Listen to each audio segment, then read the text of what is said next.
Story 1. My wife lied to the police about my stepdaughter. 2 days ago, my son, Jay, 17, came to my job, upset and crying. He told me my stepdaughter, K, 19, came home with a ton of new things, and when he checked his room, the money he had been saving was gone. Kate doesn't have a job, and when she does have money, she spends it like it'll burn a hole in her pocket. My boss let me go home early, and I went home to ask Kay who took her shopping. Kay told me she used her own money. I told her to tell me the truth, and she told me to mind my own business. Jay has been working at Papa Murphy's and has been saving it. He was saving to surprise the dad of his friend, Bo, who passed away, for his first birthday without him. His friends had given him money to load onto his car to pay at the pump. It's this weekend for 2 days, and they were going to treat the dad. Most kids would be saving for their first car or cool clothes, but he wanted to just be there for his friend's dad. Instead of arguing back and forth with Kay, I checked the camera we have to check on the dogs. It only caught her legs, but it was Kay going into Jay's room. The rule in my house is we don't go into each other's rooms. It's a mutual respect of privacy. I told Kay she was caught and that she needed to get everything to return it all. Kay started throwing every excuse. I had it saved for months. How do you know it was me? Someone must have broken in. Her mom came home, and she burst into tears, saying we were ganging up on her. I showed my wife the video and what happened. Kay ended up saying, "Why does he get to have all the money? Anyway, he worked his ass off." I told my wife she needed to make Kay return everything, and she said no, that it would be embarrassing to return it all, and that when Kay got a job, she would repay Jay. I said it'll be more embarrassing when she gets arrested for stealing $400. We argued, and I told my wife Kay broke a non-negotiable rule as well as the law by stealing. She is 19. She doesn't pay rent and needs to leave. My wife says, "If you kick her out, I'm going too." So I asked if she was willing to replace the money stolen, we have separate bank accounts, force Kay to return, or she could give me her half of the rent early. We split all bills. No. They packed a few bags and left. I was not going to rip the bags of stuff out of her hands. I don't think getting physical would have been the smartest thing to do. Before you make me out to be the a-hole, I do not have extra money for him to still go. I can only replace the small amount back to his friends, and it's not enough to make the trip. He went to bed without eating and has been crushed. I posted to a sub, "Am I the jerk?" and was flooded with people telling me I should have called the police, so this morning that is what I did. The solution was that the officer would call my wife to bring Kay to the station to talk, or she could return the items and pay back Jay, sort of a scare tactic because I was told it is a civil matter. My wife straight up lied to the officer and said she gave the money to Kay. Since I don't have actual proof of Jay's money, no proof other than her walking into his room, nothing can be done. I'm livid. I literally watched Jay get his heart broken at the police station. Through tears, he said, "How could they do this to me? What was this all for? I just wanted to see Bo's dad. Jay is my son from a previous relationship." I had to lecture him on not keeping large amounts of cash in his room, but he didn't think it would get stolen. My wife and Kay have support staying with family. This won't affect them. Our /personal finance regarding bank accounts for his 17-year-old son. Sorry if this is a stupid question, but my son basically got robbed by a stepsister, and I'm trying to figure out how to move forward. He had the cash saved up in his room, and the police can't do anything about it since my wife lied about it to protect her daughter, and I don't want him to ever be in this position again. He has a prepaid card that he adds money to at the register, but it doesn't offer any fraud protection if someone tried using his card in the future. I thought about adding him to my bank account, but I'm filing for divorce, and I don't know if it would affect opening a new account. He works at Papa Murphy's and gets a paper check. Any advice? Update 1. My wife who lied to the police about my stepdaughter. 5 days later. I know a lot of people are waiting for an update after reading my first post. It was removed because too many comments about money. Please do not mention crowdfunding or GFM. I don't know if this update will stay up before it's taken down. I'm not deleting the posts in case you didn't read my first post. Message me if you want to read it. My 17-year-old son had been saving all summer to go visit his dad's friend on the first birthday of Jay's friend since he passed. I did not know he had so much cash in his room. I would have told him to put it in the safe, but I'm not going to victim blame. My son shouldn't have to worry about someone stealing from him. The rule in my house is no one goes into each other's room, parents included. It's not so much of a rule but a mutual respect thing. My 19-year-old stepdaughter stole his money. Her mom refused to make her return the stuff she got, and I almost took the bags from her, but I'm glad I didn't because my wife lied to the police about the money, so she could have easily lied about me putting hands on her. The police said it was a civil matter since my wife said she gave Kay the money, which was a lie. My wife said if I was kicking Kay out, she was going to. I didn't stop them. My wife and Kay have support staying with family. This won't affect them. This weekend, my wife showed back up with a sheriff's escort. She came armed with receipts showing that she bought the furniture in our rental, and that is all she needed to take everything. I tried explaining I gave her cash for some of the items, but guess what? Just like with Jay, cash doesn't have a trail. Her family helped her move everything in under an hour. With how quick this all happened, the cynic in me thinks my wife had this planned well before what happened. My wife contacted the landlord and paid a lot of money to break the lease, almost double the amount that Kay stole. But of course, she didn't offer to repay Jay. After everyone left and my landlord called, I had a mini breakdown. Everything was moving faster than I could comprehend and honestly felt like I was watching a movie. Jay came up to me and said, "I'm so sorry you lost everything because of me, and it's not a big deal. I'll tell Mom it's okay that Kay needed it more than me." That's all I needed to snap out of it. I told him he is my everything. Not her, not the house, not the furniture, not the food that was in the fridge. Yes, super cheesy, but there is nothing my wife can do, say, or give me to make me overlook or be okay with what they did to him. I asked him, "Are you going to feel comfortable around them? What about when you're gone? I don't want you to have to worry about what will she steal next.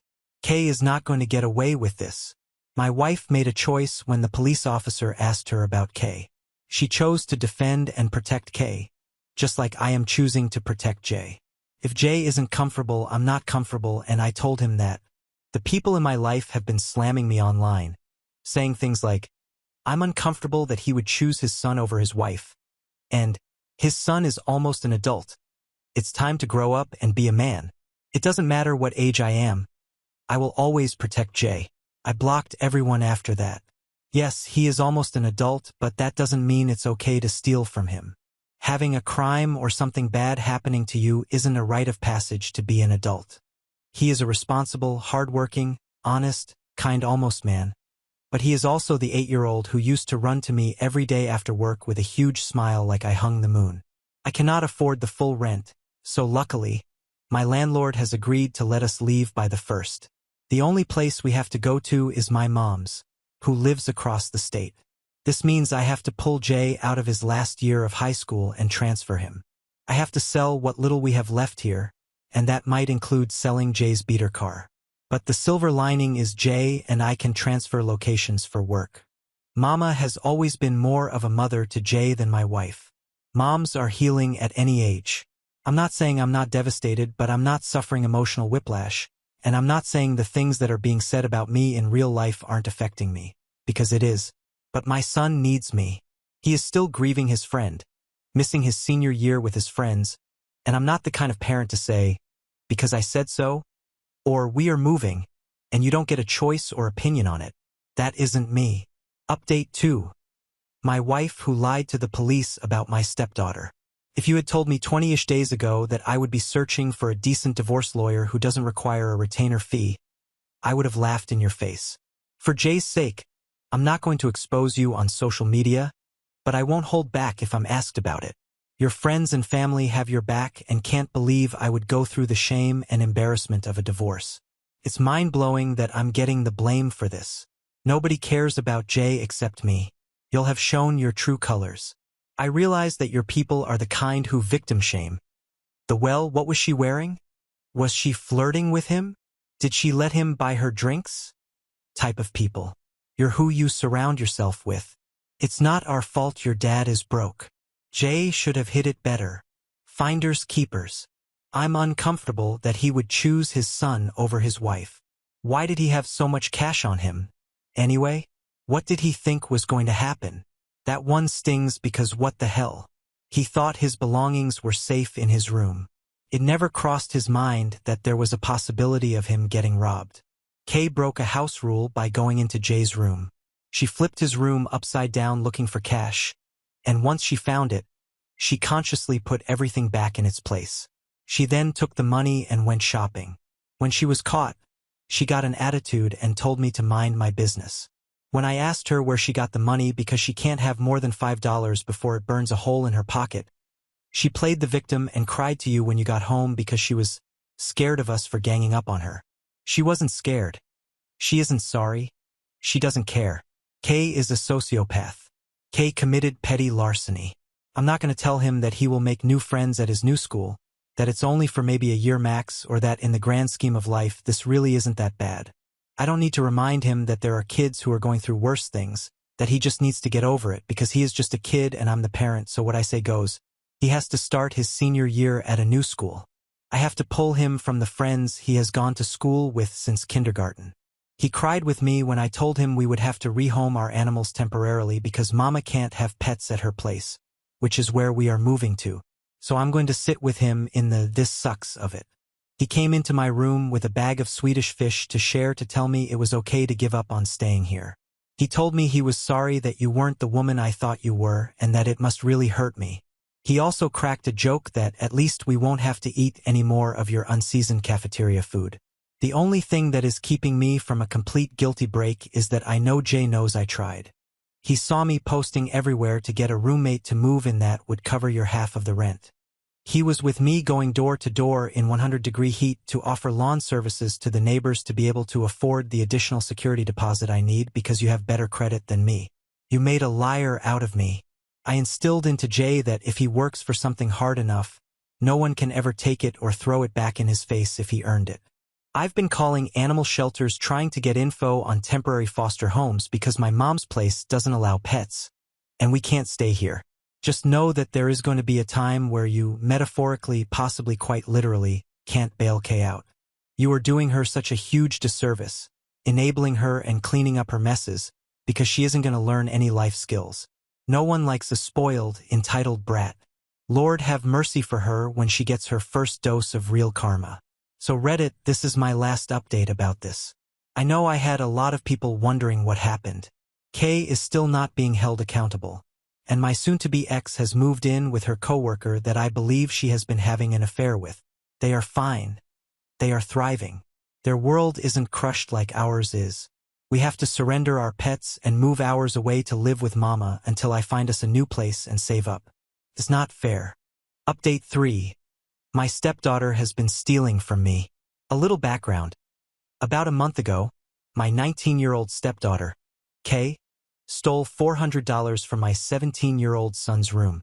He was saving to be there for his friend's dad on the first birthday since his friend passed away. My wife refused to make her return everything because it would be embarrassing for Kay to have to return it all.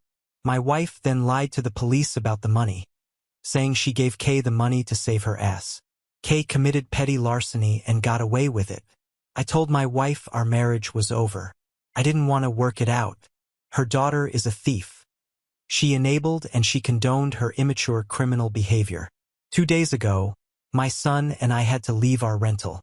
My wife and I split all the bills, but I can't do it on my own, so we will be crashing on my mom's couch for a few months.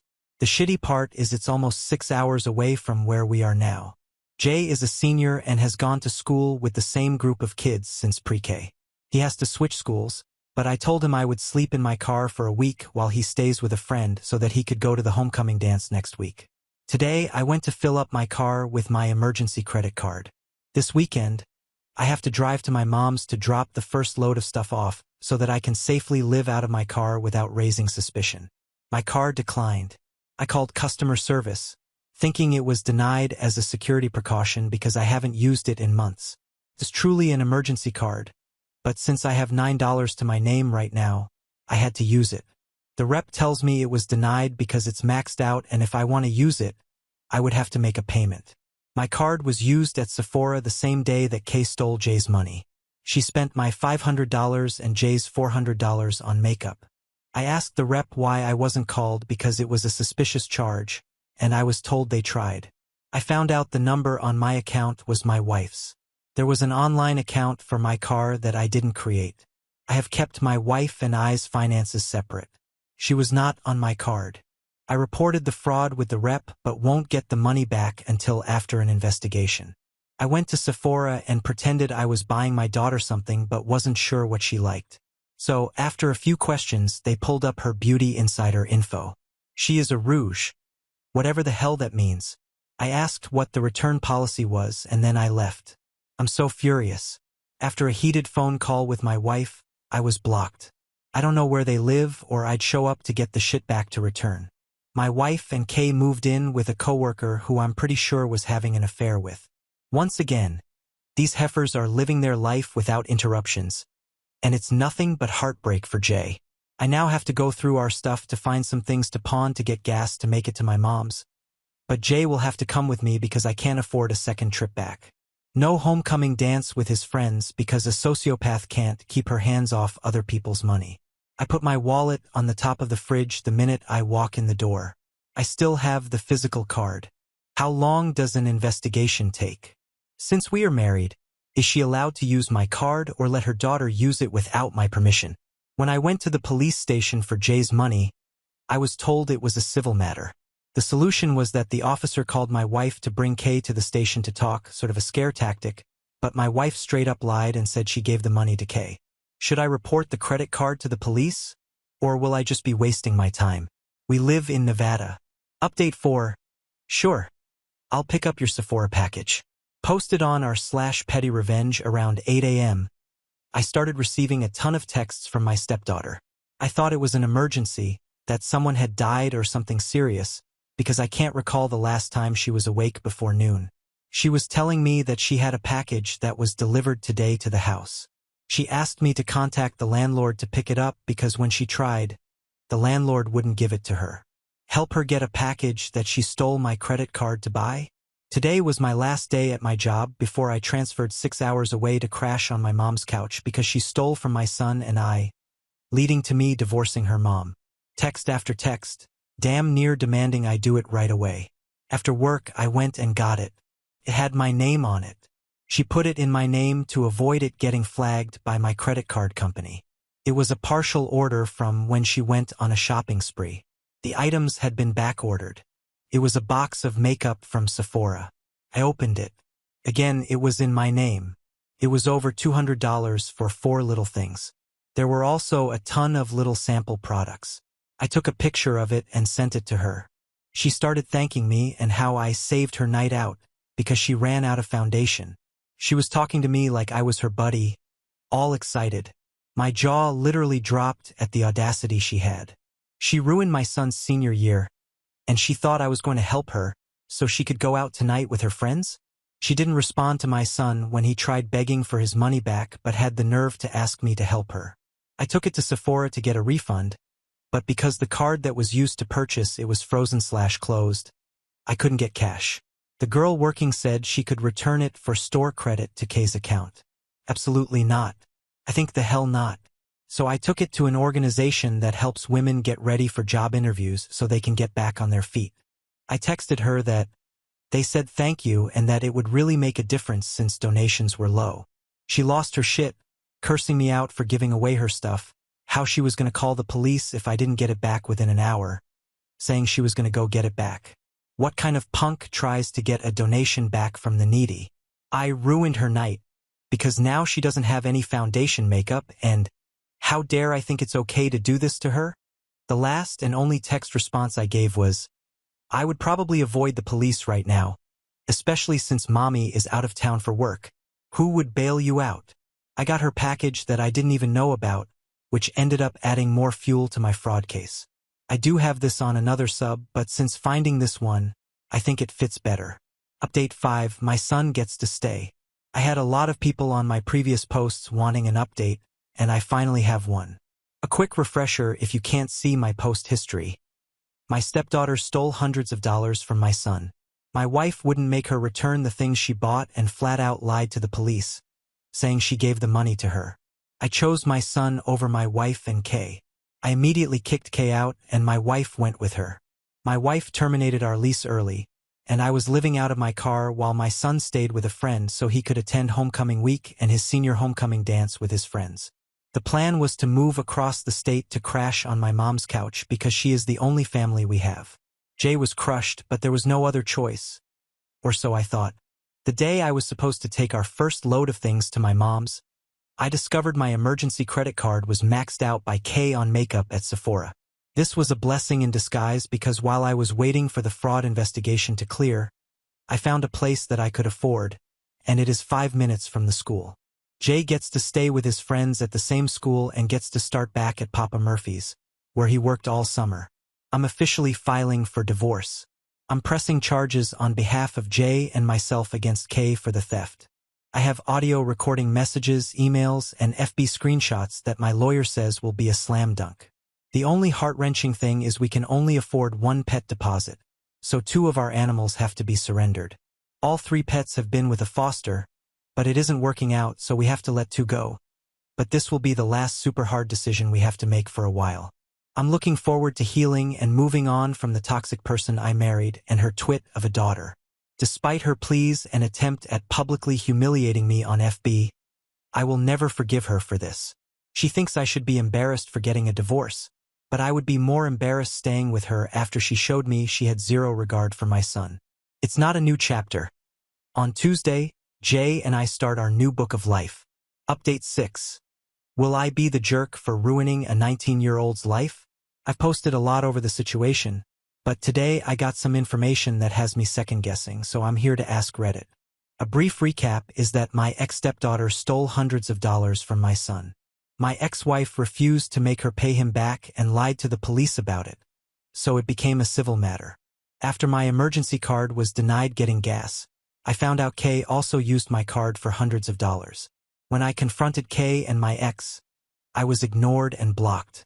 I made a mistake by donating the things she had bought with my card, inadvertently taking ownership of it, because the store wasn't going to refund me. At this point, she was going to get away with everything she had stolen from my son and I. Kay opened up 3 credit cards in my name with her as a joint account. The past few months, she maxed each card out over $5,000. I was able to file a police report, and last week, she was arrested on identity theft/credit card fraud. I'm getting nothing but hate for having her arrested. Today, I had a meeting with a prosecutor who damn near scolded me for not working it out outside of court. He told me with the amounts it was a guaranteed felony. He lectured me on how she would be a felon for life. He then asked me if I would be willing to drop it and let her pay me monthly restitution. I told him I tried that option already. The credit card companies weren't going to reimburse me without a conviction of fraud, and that neither her nor her mom have shown any interest in repaying me. I also asked how much the monthly payment would be, and he said he wasn't 100% sure, probably a few hundred, but it goes off of her income. Kay is unemployed and has never had a job at 19. The credit card debt is over $15,000. It will take years for her to repay me. My credit is frozen. I can't get a loan to literally save my life. My ex and her family have not once tried to make anything right on her behalf and only enabled her, so I don't believe they would hold her accountable. No one cared when we were homeless. No one said anything when I asked for help. Why am I being persuaded to spare her when what she did was criminal? 19 is not a child. He told me he would give me a day to think about it. Will I be the jerk if I went through with the charges? Now on to the next story. Story 2. I caught my wife cheating with her yoga teacher and she told me it was therapy, but the truth made me file for divorce. I'm 35M and was married to my ex-wife, April, 29F, for 3 years before she broke all her promises and cheated on me. My wife and I used to be 2 lovebirds, and it still surprises me that I have to share my story on this platform. The first time I met April was at a fancy dinner party one of my friends hosted. He and his wife had been trying to have a child for 11 years but couldn't. So, when his wife finally got pregnant, he invited his close friends to come and party with him and celebrate. This was where I met April. She was a close friend of my friend's wife, and we chatted and got along well during the party. Coincidentally, when I got home that evening and was scrolling through my Facebook feed, April's picture popped up on my people you may know notification, and I considered that a sign from the universe. I reached out to her, we talked, and we fixed a date to get to know each other. Eventually, our first date led to more dates, a relationship, and then we married. April was such a beautiful soul, and marrying her felt like a dream come true. She was perfect for me and a very hardworking woman. She worked as a marketer, and I worked in a furniture shop as a carpenter. April was calm, peaceful, and much of an introvert. I was the extrovert, and we complemented each other. We never had an issue we could not resolve for the first 2 years of our marriage, but this changed in the 3rd year. The 3rd year of our marriage became a war zone, and April no longer listened to me like she used to. She did what she wanted and did not care about me or anyone. Before our fight started, April and I never disrespectfully raised our voices at each other. We loved each other so much, and I didn't think I'd survive without her. Because we were not ready to have children yet, April and I decided to wait for at least 2 years before we had a child, and that was exactly what we did. Before April got pregnant, she was the kind of woman who was obsessed with her body. She hated belly fat or anything that would make her look awkward in her dress. Initially, I thought it was normal for women to care so much about their looks and body, and I didn't think April would continue with her obsession even after she gave birth, but I was very wrong. As a matter of fact, her obsession with her body became worse shortly after she gave birth to our baby boy. She started making a fuss about her body and how much it had changed. Her mom and I explained that it was normal for pregnant women to add extra pounds while pregnant and that she should quit making a big deal out of it. When her complaints started, there was literally nothing we didn't say to April to make her snap out of getting her old body back. In the same month, her mom even told her that it took years for her stomach to go down and for the stretch marks to disappear after she had April. She said this because she believed it would get April to change her mind and go easy on herself, but April didn't listen. April told her mother to her face that her body was different, and just because her mother agreed to walk around with a sagging stomach and stretch marks for years did not mean she would do the same thing. So, it got to a point where we all stopped talking about it and we allowed her to do her thing. After arguing with me and her mom for weeks, April started doing home workouts. She signed up on a fitness app, but no matter how she worked out, she wasn't satisfied. Because of her obsession, she barely had time to look after the baby. She would leave her mother with the responsibility of taking care of our child and would work out at least 6 hours a day to the extent that her entire body and bones would hurt, but she wouldn't stop. Not to sound like a pessimist, but weeks after she started her rigorous workout sessions without rest, she broke down and I was happy. Believe me, her excessive workout was a major thing of concern to us. So after she broke down and realized she had bitten more than she could chew, she stopped on her own. When she stopped, it was a relief for me and her mom. Her mother had to abandon everything she was doing at home to come and live with us so she could look after the baby. She knew April was in no condition to care for her baby, so she had to stay for her grandson. After weeks passed and April did not mention anything about her body, we were glad. I was happy her body was finally getting enough rest and her mind would get rest too. But my happiness did not last long. While we were having dinner with her mother one evening, April said she had something to tell us.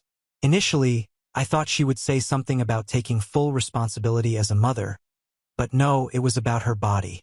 She told us she stumbled on a yoga class page on Facebook and she would love to enroll in it. Then she went on to say that she knew I wouldn't understand her because I wasn't the one who bore our son for 9 months. I knew she was emotionally blackmailing me, so I said she could enroll. During that week, she was quiet. I tried to look at things from her angle and read about postnatal depression online. I thought I understood what she was going through then, so I didn't want to make things more complicated for her. Fast forward to the following weeks.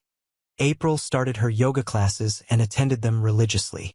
Shortly after she joined the yoga classes, I noticed that she looked happier, and her excitement over the little things of life returned.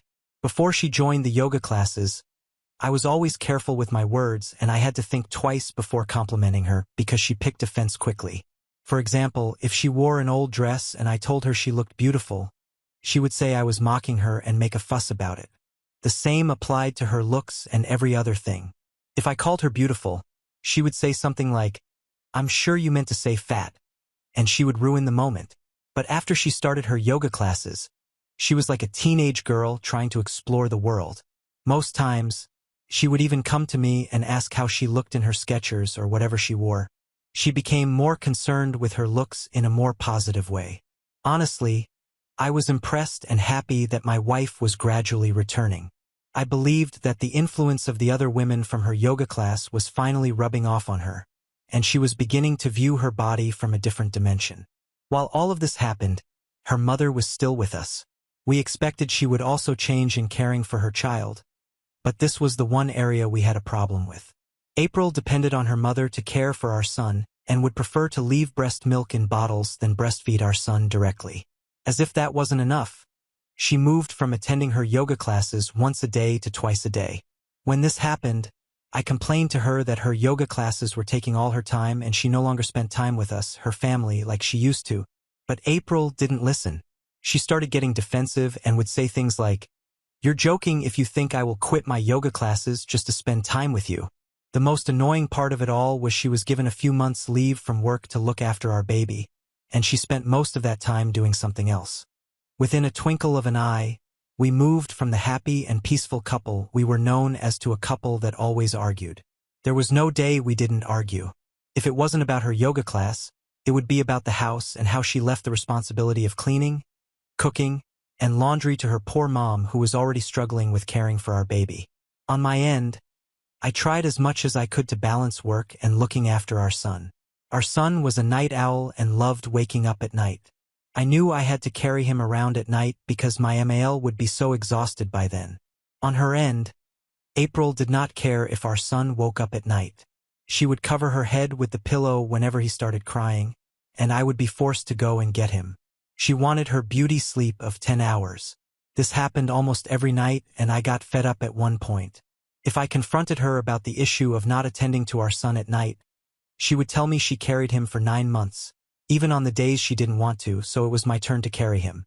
This always sounded stupid because I didn't understand how a mother could neglect her son and prioritize her fitness over him. As if everything she was doing wasn't enough, April started coming home late.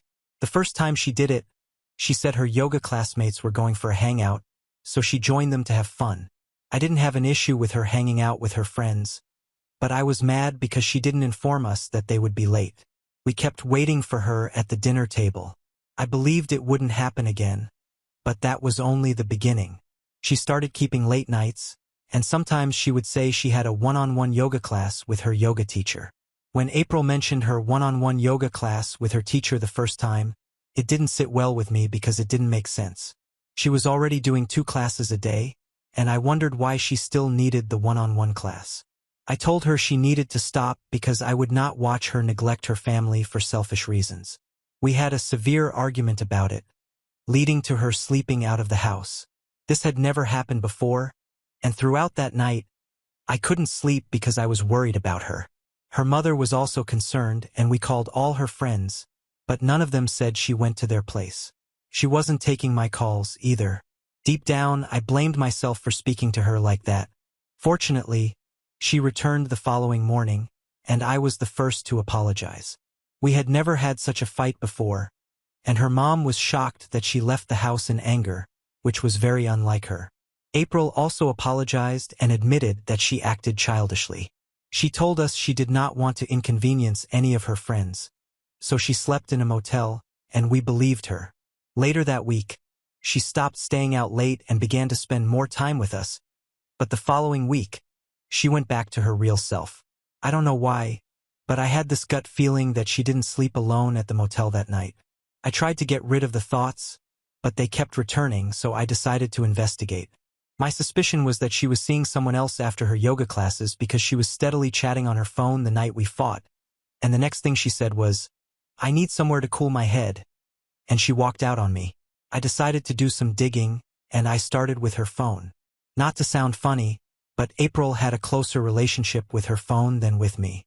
She was always on her phone, and even if we went to bed together, she would prefer to chat on the phone than to talk with me or cuddle like we used to. When I went through her phone that night, I couldn't find anything that indicated that she was either in the talking stage with someone or seeing someone. The only messages I saw were her messages from her yoga class group chat, a few of her friends, and her yoga teacher. None of them looked suspicious, and I even checked the rest of her phone for hidden or deleted dating apps, but I couldn't find anything. When I couldn't find anything, I decided to go back to her WhatsApp and do some extra digging, but I accidentally opened the message from her yoga teacher. I didn't think of it as anything until I saw the last messages he sent to her. He asked her about the part of her body that was hurting her, and she responded that she felt better, but she would still need his magic touch to get totally healed. She didn't even have many messages with him. All her previous messages were missing, and it felt like she deleted them. The last message he sent seemed like it was part of a previous conversation they had. I read the message multiple times to be sure I understood her response. I interpreted it in different ways, but it still pointed to her keeping me in the dark about something. The rest of the night, I thought of the possibility of her having an affair with her yoga teacher, but I was quick to dismiss it. But the following day, when I saw how excited she was to go to her yoga class, the thought crawled back, and I decided to find out myself. After her first morning/noon session, she returned home as usual and did some things at home, then left again in the evening. That evening, I went to her yoga class about an hour before it was over, and I waited somewhere. Eventually, her class was dismissed and I watched all her colleagues come out, but she didn't. I waited about 30 minutes after they dismissed, and when I didn't see the sign of her or her yoga teacher leaving, my heart began to pound fast. I didn't think about anything. It just started to pound fast on its own, which was a terrible feeling. After waiting for another 15 minutes and no sign of them, I decided to go in and see things for myself. Although the gate of the yoga hall was locked from the inside, there was a window I peeped through. I heard loud laughter, and it was from my wife. I tried to slide the window slightly, and luckily it slid. I saw her sitting on her coach's lap, and he had his hands all over her. To not be seen, I hid behind the wall of their entrance and watched April as she passionately made out with her yoga coach. The funny thing was, we had not kissed each other with so much passion for months. She barely even allowed me to touch her because she claimed her body was healing. After about 3 minutes of watching them, I took out my phone and carefully recorded them. She looked so happy with him, and it hurt me. Their kiss lasted for minutes, and after that, she took off her top, and he started touching and kissing her body. At that point, I could not watch them anymore, so I turned around and left. I went home and waited for her to return, and she returned an hour later. To confirm if she had been lying to me, I asked her where she had been because she was almost 2 hours late. She told me she went out with her colleagues and even returned home earlier than some of them. By this, she meant that some of her colleagues were still hanging out. I couldn't even say anything. I just looked at her and walked away. I thought of the perfect way of confronting and exposing her, and public humiliation came to mind. I was so hurt and heartbroken, and even my ML noticed something was wrong. The next day, after April went for her usual morning yoga sessions, I gave her a surprise visit about an hour later. When I got there, I went with a bouquet of flowers. I wanted it to look like a romantic humiliation, so I gave her the flowers first and asked her yoga teacher if I could project something special for April. I told him I wanted to appreciate her and that I had not been appreciating her enough as her husband, and he agreed. The great part was her colleagues were there, and they were all excited for April. I was equally excited, too. So, I played the recording, and as soon as it started, everyone gasped in shock. As soon as April saw it, she started yelling at me that it was not what it looks. It was therapy. Well, she shut up when the video got to the part she took off her top and her yoga teacher kissed and played with her body. Her colleagues started murmuring, and when I asked them if it looked like therapy to all of them, they screamed, "No!" and started calling her names. April was so embarrassed that she didn't even know what to say. When I left, her yoga teacher was busy explaining to his students, and I loved how angry they were. When I got home, I played the same video for her mom, and she was livid. Then I moved April's things to the front porch. Although her mom was angry and mad, she tried to beg on her daughter's behalf, and I told her she would have to leave if she tried to talk about April again. All of this happened last month, and since then, April has been begging me to take her back and that she'll quit her yoga classes and be a good mother and wife to our son and me. I really want to divorce her because I cannot stand a cheating woman, but I'm afraid of raising our son without a mother. He's barely 5 months old. What do I do? I'm so confused. Update 1. Hello, everyone. Thank you for your comments. I did as you all advised. For those asking if I didn't see any signs that April was cheating on me, the truth is I didn't. I was so occupied with working hard and caring for a home that I didn't notice. Besides, it is unimaginable to think that a woman who had delivered a baby 5 months ago would cheat. If it weren't for the night she slept out of the house and returned all happy in the morning, I wouldn't have known she was cheating on me. It still shocks me that after all my sacrifices for her, she could cheat on me like that. Most of you are right. She wouldn't decide to change if she wasn't caught. She would keep messing around with him, and who knows, she would have brought home his pregnancy. Someone here commented that I should do a paternity test on our son, and I did that. We are a match and I'm so relieved he's mine. Last week, April came to my house again to beg me. She looked miserable and said I was tormenting her by keeping her son away from her. It's funny how she suddenly remembered that she had a son all those months she neglected him and only breastfed him the week and the week after he was born. Yet she could take off her clothes to let her yoga teacher suck and play with her body. When she realized that her pleas were falling on deaf ears, she tried to beg her mother to talk to me. But that didn't work. 2. Speaking of her mom, I can't begin to explain how supportive her mother has been. After the last time I asked her if she would beg on April's behalf if I were her son, she stopped begging and has been looking after her grandson. The thing now is, April is mad at her mother for taking my side and not hers. The last time she came, she made a scene and said her mother ruined her marriage. She said her mother should never have come to help with the baby because she snatched me from her. How dumb. After that day, she disappeared for a while and did not call me or show up at the house. But after she got served 4 days ago, she came back. She said I was wicked to divorce her because she cheated on me once. She even said that other women she knew had cheated 2 or 3 times on their husbands, but they always worked things out. I didn't know what to say to her, so I let her rant until she was tired. She started abusing her mother when she was tired of yelling my name and making a scene.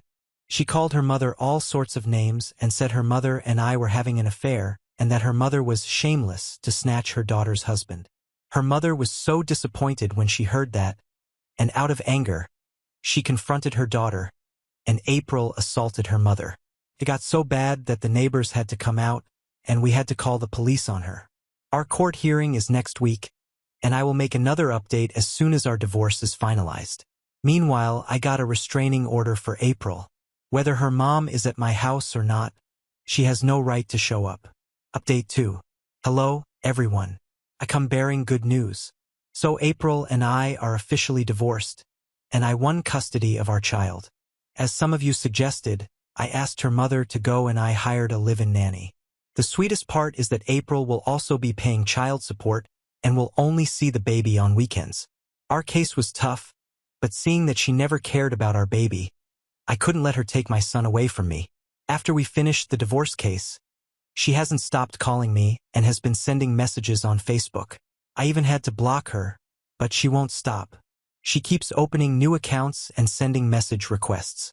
In the second to the last one she sent, she said it was my fault that she cheated on me. She said I treated her like trash and did not appreciate her body after she bore our son. That's a big lie. I tried to make her feel like I still loved her no matter how she looked, but she would take it as an insult every time I tried to compliment her.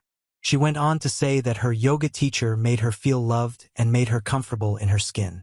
Sincerely, it was really painful to read that. She was the one that was obsessed with her body and not me, but she twisted her words and made me look like I was forcing her to do those workouts. In the last message she sent, she begged me and said she regretted everything she did and would never do it again if I gave her another chance. I wasn't even surprised that she switched from being defensive to a meek lamb. I was forced to respond to that message, and I told her that we could never be together again, not in her dreams or reality. She has her yoga teacher now, and they can do all the therapy they want in the world. It still hurts that despite loving her so much and promising each other to do life together, she cheated on me for her own stupid and selfish reasons. Anyway, I'd rather be a single father forever than be married to a cheating whore. Thank you, everyone, for your comments.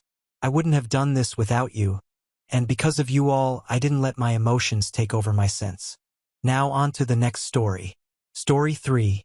Refused to pay for my daughter's wedding after she banned me from walking her down the aisle. Suddenly she took the money, canceled the wedding, and ran away from home. Hi everyone. I'm a 48-year-old father to my 21-year-old daughter, Beth. I raised her to think for herself, and I've always admired that about her. We've had a great relationship over the years. She's always confided in me, and we've always had open means of communication. However, we recently had a disagreement. For context, she recently got engaged and told me she doesn't want me to walk her down the aisle on her wedding day. First of all, we don't know much about her fiancé. They started dating about 2 years ago, but we've always trusted her in whatever decisions she's made. We trust that she's always known what's best for her. Beth tried to tell her mom and I that we don't own her and have no right to give her away. Well, I don't know if this is some new way of thinking that these young folks have nowadays or where she got this idea that we're giving her away, but I always looked at it as more of a respect thing or that she loved her dear old dad. It hurt me to hear her say all of that because we never viewed or treated her as an object or possession. We only ever wanted to give her the best life possible, and in being a part of her wedding like that, it would have been an absolute honor. Her stance feels extreme to me, and despite discussions, she refuses to change her mind. I respect her choices, but I feel like she is disregarding our feelings completely. In response, I said that if she truly believes this, then I will not be paying for her wedding. If we don't own her, then she might be of the mind that she can pay for the wedding herself. I don't want to seem controlling or manipulative. It's true that we do not own her, but I also don't owe her a fully funded wedding. If she insists on this view, then she can pay for the wedding herself. Am I in the wrong? Edit. I just want to clarify that my issue is not about wanting attention on myself during the wedding. Simply walking my daughter down the aisle with all eyes on her and then sitting down does not make the wedding about me. It's about her attitude towards excluding us from this important day. As parents, we have given her every opportunity in life, and for her to reject our presence at her wedding feels like a slap in the face. It disregards and disrespects everything we have done for her. I have always been a supportive and involved father. I have provided my daughter with love, guidance, and countless opportunities throughout her life. I have always been there for her. Now that she is an adult, I never expected my relationship with her to change in such a drastic way. The fact that she doesn't want me to walk her down the aisle at her wedding feels like a rejection of our whole relationship and all that we have done for her. I understand that she wants to make a statement about not being owned by anyone, but I feel like she is forgetting all the love and support we have given her throughout the years. It's not about controlling or owning her. It's about being there for her on one of the most important days of her life. This kind of selfish behavior goes against true independence, which involves being able to think for oneself while still respecting others' thoughts, feelings, and perspectives. Wedding traditions and symbolism may have roots in outdated practices, but it doesn't mean we should discard all of them. Walking a daughter down the aisle has long been a symbol of respect, pride, love, and honoring the father-daughter relationship. True independence means finding a balance between asserting individuality and showing respect and consideration for others. And I just want to clarify that our disagreement will not ruin our relationship. We are still very much close, and there is no chance of her not inviting us to her wedding or cutting off contact. I think it's natural for people to have disagreements, but it won't affect our lifelong relationship. Likewise, we would never refuse to attend the wedding or cut her out of our will. We value our relationship more than any differences in opinions. Update 1. Well, to all those criticizing me for being controlling, I have decided to give her just as much money that we gave to her older sister for her wedding. She can spend it however she pleases. And to those who agree with me, thank you. Most of you understand where I'm coming from. After I posted about my disagreement with my daughter about walking her down the aisle, we had a long and heartfelt conversation. I expressed my feelings of hurt and disappointment at the thought of being excluded from such an important moment in her life. My daughter listened to me and understood where I was coming from. She explained that she wanted to break away from the traditional idea of the father giving away the bride because she sees it as outdated and sexist.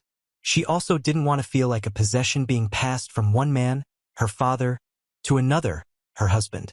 But she acknowledged that she never considered how this decision would make her parents feel. She suggested finding a compromise where she could still honor our relationship without participating in the traditional giving away aspect. Well, my daughter called us today and said she wants the money as soon as possible, and I asked her if everything is okay. She says yes, but that she needs to pay the remainder of the wedding fees for the hall, the caterer, and the rentals. Well, I said, as long as she's okay and she's telling me the truth, I'll transfer her the money. She assured me that everything was okay. I feel like she's not telling me something. I'm disheartened by my daughter's behavior. Something felt off, so I called her sister to ask if she had spoken to her. She said that Beth had asked her to be a witness to their wedding. I said, a witness? And she said, yeah, they've decided to go to the Justice of the Peace in the coming weeks. And I said, Justice of the Peace? I just gave her the cash I had promised her because she said she needed to pay off the hall and rental fees. She said, that's really bizarre because Beth told her that she had canceled everything as they just wanted a very small and private wedding, and they had asked her and her husband to be witnesses. She said Beth told her not to tell her mom and I the exact date they were wanting to go to the JOP. I asked why. She said Beth didn't want her mom and I just randomly showing up. I asked her if we did anything to piss off Beth, and she said she doesn't know. She said Beth hasn't really told her the details, and it was a shock to her that Beth wanted to move the date of the wedding and cancel the big wedding they had originally planned. But then she said between us and her, she thinks Beth is pregnant. But that I shouldn't say anything to her or bring anything like that up to her because she didn't want Beth getting mad at her. She felt like she was walking on thin ice as it was. I found myself wrestling with conflicting emotions. On one hand, I wanted to respect her choices and support her decision to do things her own way. On the other hand, I couldn't shake off the sense of loss and missed opportunity to share in her joy on her special day. Her mom and I had no idea what we did wrong, and we didn't want to push it either. But what do we do? What should I do? Should I say anything? Could she be in danger? What's with all the secrecy? My daughter means the world to me, and I couldn't bear the thought of not being there for her, even if it meant adjusting my expectations and letting go of certain traditions. But she's always come to me if she's had a problem or issue with anything. I mean, she's always been closer with me than her mother. I just can't understand why she's not coming to me now unless she feels like she's in danger. I felt this heaviness of unanswered questions.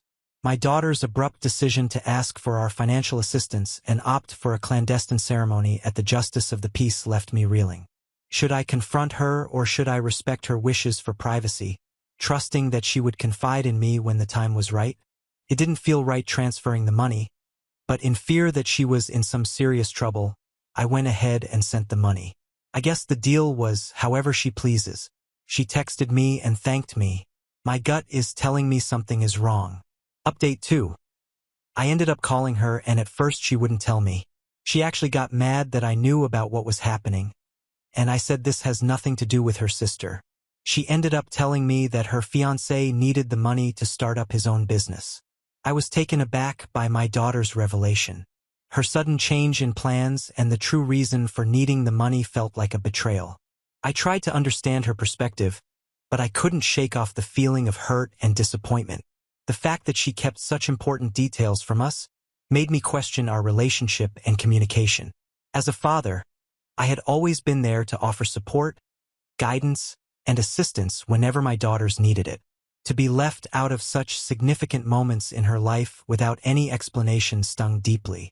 I struggled with conflicting emotions of wanting to respect her privacy and feeling the need to address the lack of transparency and honesty. But I couldn't hold back. I asked her why she just didn't tell her mother and I the truth. If they were really in a bind, she should have said something. She said that her husband felt mediocre compared to me. She said that it was her fiancé who didn't want me walking her down the aisle originally, and then that turned into not having a big wedding because he couldn't afford it. But he was just too prideful to accept our money to pay for the large wedding. He felt that he could never give Beth the life that she deserved. Beth's mother and I worked hard to be able to give Beth every opportunity. We worked smart, we made investments, and it all happened to work out for us. We were well off because we worked for it. It didn't come easy. There was a time in our lives where we had nothing, but we tried not to let our daughters go without. I expressed my concerns about her secrecy, the abrupt change in wedding plans, and the financial assistance being used for a different purpose than initially stated. She started crying and she said she was sorry for lying to me. She said that he came up with this idea that if they didn't have the big wedding, they could still use the cash for starting up a car wash business. She said that he pressured her into still receiving the cash because he knew that I wouldn't be able to say no to my favorite daughter. I remained silent for a moment, trying to process the situation and collect my thoughts. Finally, I spoke up, my voice tinged with a mix of sternness and concern. I told her that I appreciated her honesty now, but I couldn't ignore the fact that she had allowed herself to be swayed by someone who was willing to deceive her own parents for personal gain. I reminded her of the values we had instilled in her since childhood: honesty, integrity, and respect. I expressed my disappointment in her fiancé for putting her in such a difficult position and manipulating her trust. I assured her that my love for her remained unwavering, but I also made it clear that I expected better from her in the future. She listened quietly, tears streaming down her face as she absorbed my words. After a moment of heavy silence, she finally spoke and apologized profusely for her actions and admitted that she had been blinded by love and the desire to please her fiancé. She confessed that she had allowed his insecurities and pride to cloud her judgment, leading to the deception and secrecy. I told her honestly that if the man she's decided to marry is turning her into someone she doesn't recognize, then maybe he's not the man for her. I urged her to think about what she was doing and what her future might look like if she went through with this. She said she needs to think about things. I told her if she needed to get away for a few days, she's more than welcome to come home. She said she'd let me know in the morning. Update 3, last update for you. It's been a few months now, and Beth has moved back in with us. Despite the initial tension and heartache, having Beth back home felt like a balm for my worried soul. It was as if a heavy weight had been lifted from my chest, knowing that she was safe under our roof once again. Beth had reflected on the last few months, and as her father, I tried to offer her comfort and guidance without pushing too hard. I wanted her to know that she could count on me no matter what, that my love for her was unconditional. Eventually, she decided to separate from her fiancé. I'm just thankful we don't have to deal with a divorce. The only thing is that when I transferred the money, she had transferred it into a shared savings account, and her ex then proceeded to withdraw that money out of their shared account, and we don't know what he's done with it. But he'll hear from my lawyer soon about that. Beth is doing much better, and she's back to being the wonderfully intelligent and powerful young woman that I raised. She seems in much better spirits. We haven't heard too much from her ex. He seems to be avoiding the fact that he owes us money. She's also told us that he owes her a significant amount of money as well, so he's been quite silent. It seems like she's just happy to be rid of him and to start anew. Now on to the next story. Story 4. Me, 25M.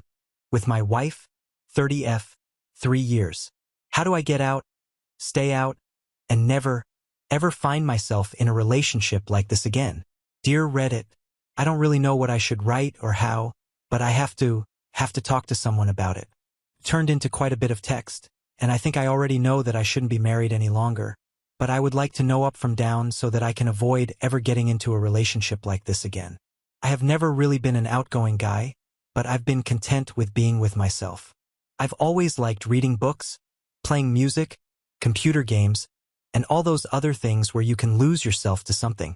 This is probably why I have only been in one relationship before the one I am in now, and I really regret ever getting together with the woman who I am now married to. When I look back at it now, I can see that it really started as soon as we had gotten together. I think it was the 3rd day or something like that when she wanted to have a quickie. Apparently, I didn't know how to have a quickie, as when I was playing with her breast, suddenly she just tells me to stop. That this wasn't a quickie, that I was taking too long, and now she didn't want it anymore. 2 days after that, after almost having sex again, she told me that I wasn't much of a man. I think I just blamed it on me being unexperienced and that her behavior was just to be expected. Is it? I also told myself that it would get better. Well, of course it got better. We had sex, did fun things together, and all that. Then, after a few months, there was a problem with a new common person in our life that she really started to hate. I tried explaining to her why I thought he did the things he did, and then she got furious with me, called me names, and ended it all with telling me that I should go and EF him in the ass if I liked him that much. I don't remember what I did after that, but afterwards, I didn't dare to talk against her when she started talking about that guy. It is a bit fuzzy what happened after that, but a few weeks before Christmas, I had been feeling really bad about our relationship. One morning, she woke up and was furious that she didn't get to train, as I had promised to wake up early and go with her, but I didn't. Of course, I know that I should have done as I promised, but I just remember the way she said that she didn't train because of me. After this, she went to class and pretty much commanded me what to do while she was gone. Nothing of this sounds really bad when I type it, but at the time and all things put together just made me flee the place, and I ended up back at my place, crying. After a while, she called me and I went back to her place. Just 1 or 2 days before Christmas, I had been at my place, wrapping Christmas presents, and on my way back to her place, I got this idea that I should buy her some flowers. I did this in a grocery store nearby and was in a hurry, so I didn't really look at what I bought but just took some Christmas arrangement that they had. Some white flowers, a little green around, and not at all fresh, which I didn't see. I guess I should have took my time to look at what I was buying, but I didn't. When I gave them to her, she started shouting and screaming at me. They were, first of all, 2 white flowers in pairs, and white is what you should give to the dead, and also the flowers weren't fresh.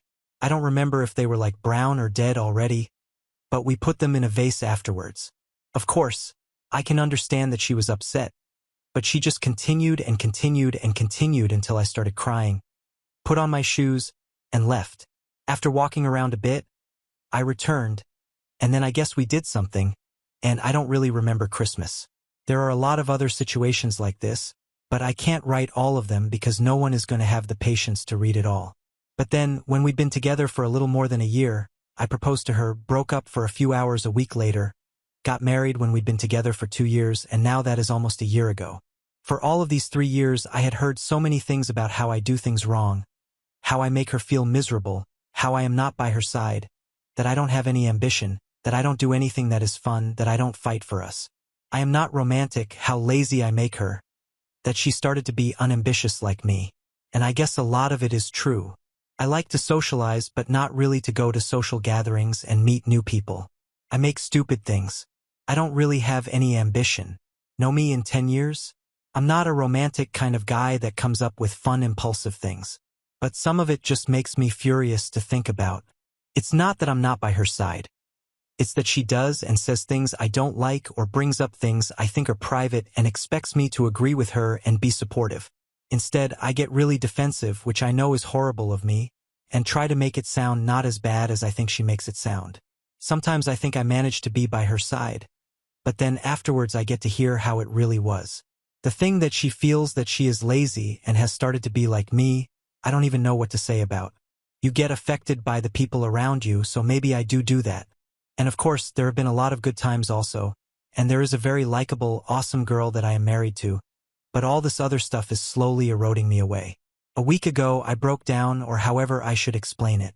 We had been away from each other for a week, only chatted over the internet, and I had started to feel really bad.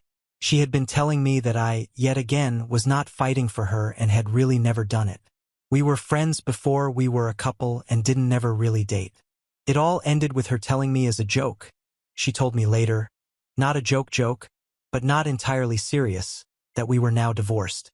And I, who wanted to show what a man I was, said, "Good. Now I can fight for you and win you back." Then I just started crying and crying, crying that I didn't even know that you could do. And afterwards, I didn't answer the phone, logged out of all ways of communicating with me, and only called her 3 days later when she had gotten really scared and called the police, which went and found me. I know that this is one of the most horrible things I've ever done to a person, and I can't imagine what it has to feel like to not be able to get in touch with your spouse, with no word of what is going on. I knew that she was probably scared for me, but still didn't answer for 3 whole days.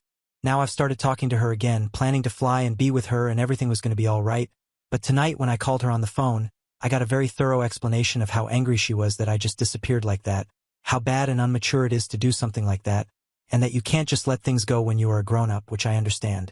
You have to be strong, have to work for the things you want. Then she told me how a real parent has to physically punch behavior like this out of their kids, and this is probably why I behave in the way I do, that you have to hit them so they feel the real pain and know that emotional pain is just not something to listen to, that if my upbringing had been better like hers, I would probably be a better person.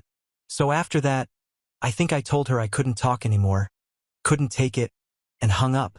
When she called a little while after, I answered as I don't want to just disappear again, and actually managed to tell her kind of the story I wrote here. Now she laughed about the part with the flowers, 'cause they were really dead. Don't you remember? I don't remember what I said later, but I hung up. I also logged out of everything again and turned to the phone, tried to find someone to call like a psychologist, but I guess they work normal hours. So I thought I could actually write it down, and I have to say that it feels good to just have done that. Is there anyone who has had some similar story? How do I actually manage to not get back together with her and instead get a divorce? I really don't think I can live like this, but why haven't I just left her already? I just feel like a stupid clown. How do I know if I make stupid things in relationships? There are probably a lot of things she's told me that are true and that I ought to stop doing, but I have no idea how to know what is what. I never really ask people how their relationships are like, but only see them from outside. How is it actually? You can't be nice with each other all the time. What do you do when you disagree? If you really hurt each other, what do you do? Can you hurt someone without wanting to? Date 1. Me, 25M. With my wife, 30F, 3 years. How do I get out, stay out, and never, ever find myself in a relationship like this again? It has now been over 3 weeks since I decided to divorce my wife. I have solved all or most of the practical matters. I've talked to a lawyer that will handle the legal part, moved all my stuff, and almost found a therapist to talk to. I have not spoken to my soon-to-be ex-wife, only sent her 2 emails, one about that I want to get a divorce and one with how to solve some practical matters. I can understand that this isn't enough for her, and she's tried to call a bunch of times, sends text messages, me on Facebook, and sends emails, all because she wants to talk to me and I guess get back together. Now she wants to meet me face to face, and I am terrified of meeting her again.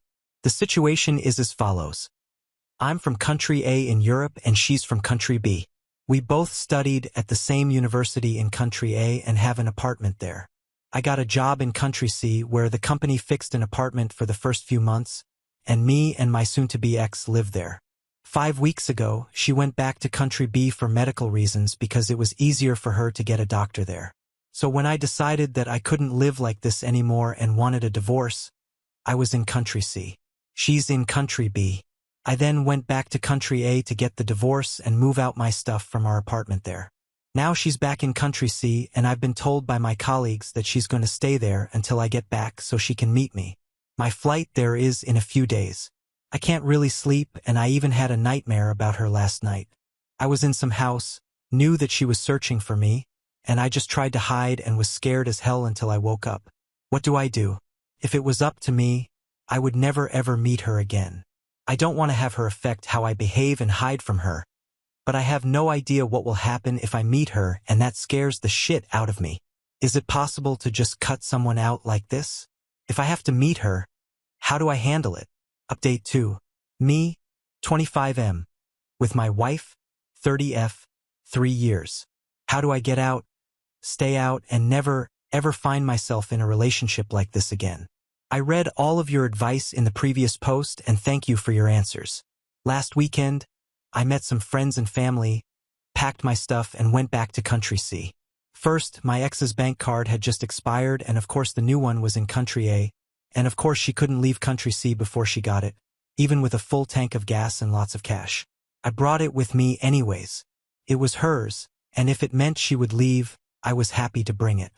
I told her that someone would bring it to her on Monday, and hoped that this would mean that I wouldn't have to see her. Well, that was wrong. When I arrived at the airport in the town I'm working in, she was standing there, a huge smile on her face, all dressed up, welcoming me back.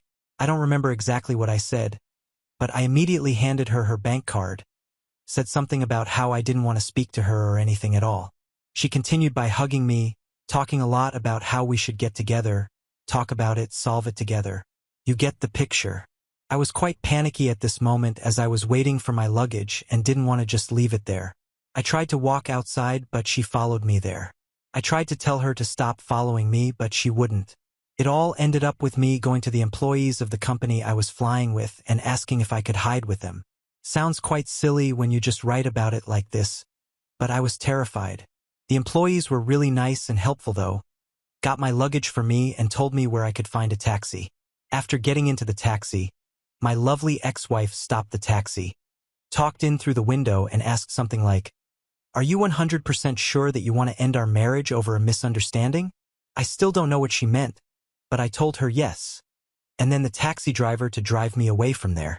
I ended up sleeping over at a friend's place that night, as I didn't want to be alone in a new apartment. The next day, Tuesday, went okay. I went to work and started on getting back into it. Through some coworkers, my ex told me that she needed some pictures on my computer, and sure, I could give them to her. I found some USB sticks and moved the things she wanted to them. I also had some papers that she was going to get. I didn't give them to her, but an employee at my company was going to go meet up with her the next day and solve some other stuff. My ex was still living in the company apartment, and as my employers are way too nice, she could stay there the whole week out. Everything was quite nice until Wednesday afternoon when I had just gotten home from work. My ex started knocking on my door wanting to meet, talk, and also, I hadn't given her all the files that she wanted. Now, for most of us, the last thing could be solved by sending stuff over the internet, but apparently not with her. When I heard her outside, all I did was to quietly sit down on my chair and sat there until she left. Then I covered all the windows and just hid. I think I watched a movie, but here is when it gets insane. She calls the police that arrive at my apartment and ask if everything's all right. They also says that my ex wants the keys to our apartment in Country A, and I tell them that I don't have them here, but a friend in Country A has them, which she knows. She also wanted some other things that I don't have. I invited the police in, and they were quite concerned with how my hideout apartment looked like, and I agreed with them. They asked questions about how I was feeling and if I wanted to go see a doctor right now, but I told them that I was going to see one the next day and that I get a lot of support from the company. I think this was when one of the officers went over to my ex and asked her to write down what it was that I have that as hers. After he got back, the paper basically said some more stuff on my computer, stuff I don't have, and that she wants me or the company to pay her trip back to Country A. The policeman told me to give the files to her and that she can't demand more things from me. After this, they also tell me that they are going to tell her to leave me alone, not go around my apartment, try to contact me or anything, not with a divorce. If anything happens, I should just call the cops and they will take care of it. So she called the police and I got help from them. So nice. But I don't think that is what she expected. After they left, I removed all the covers from my windows and cleaned up the place. The next day, I met a doctor that listened to my story and gave me a referral to a psychologist/counselor. I haven't gotten one yet, but it is on the way. I also put more files on USB sticks, stuff that I thought she already had, and sent them to her. It has been quiet these 2 nights, so we'll see how everything turns out. I don't know what will happen, but everyone around me is helpful, so I believe things are turning for the better. Now on to the next story. Story 5. My daughter makes my boyfriend coffee every morning, irons his shirts, and tried sitting on his lap when she got the chance. But now he's furious and wants to kick her out. Okay, so I, 47F, have been dating my boyfriend, 52M, for about 2 years now. We met in a grief counseling group after both of us lost our spouses. He lost his wife to cancer and I lost my husband in a car accident. Meeting someone who understood that specific kind of grief was, I don't know, comforting, I guess. I wasn't looking for a relationship at all, but things just kind of happened naturally. For some background, I have 2 kids, my daughter, 19F, and my son, 16M. My boyfriend has a son, 17M, from his marriage. My son is pretty indifferent about the whole relationship. Typical teenage boy who just grunts when asked anything and spends most of his time playing video games or hanging out with his friends. My boyfriend's son is actually really sweet, though. When we first started dating, I was worried about how all the kids would get along, but it's been surprisingly okay. The boys don't hang out much since they have different interests. My son is into gaming and my boyfriend's son is more into sports, but they're civil, which is honestly all I can ask for at this point. I should probably mention that I'm a massage therapist. Been doing it for about 15 years now. And my boyfriend is a funeral director. I know that sounds like a weird combo, but it works for us. He jokes that I handle the living bodies and he handles the dead ones. Dark humor, I know, but when you've both been through the shit we have, you find humor where you can. Everything in this relationship has been great so far. Our kids get along well enough. We have similar values about money and raising kids, and we both understand each other's need for space sometimes. He's incredibly intelligent, like chess champion level smart, and speaks 6 different languages: English, French, German, Spanish, Italian, and he's learning Mandarin. I still don't understand how someone so smart can be so clueless about some things, like when he leaves his laptop open when he goes to the bathroom. And I can see he's been looking at engagement rings. LOL. Being a funeral director is actually perfect for him. He's very respectful and compassionate with grieving families, and I think his own experience with loss makes him especially good at his job. It's not the kind of profession most people would choose, but he says it helps him feel like he's providing comfort during people's worst moments, which I can respect. We started off taking things really slow. For the first 6 months, we didn't even tell our kids we were dating. We just met up for coffee after our group sessions, then gradually started doing dinner, movies, that sort of thing. We were both careful not to introduce each other to our kids until we were sure this was something serious. I think that was the right approach, especially considering how fragile everyone was after losing a parent/spouse. Anyway, this is where things get weird and why I'm posting here. My daughter absolutely adores my boyfriend.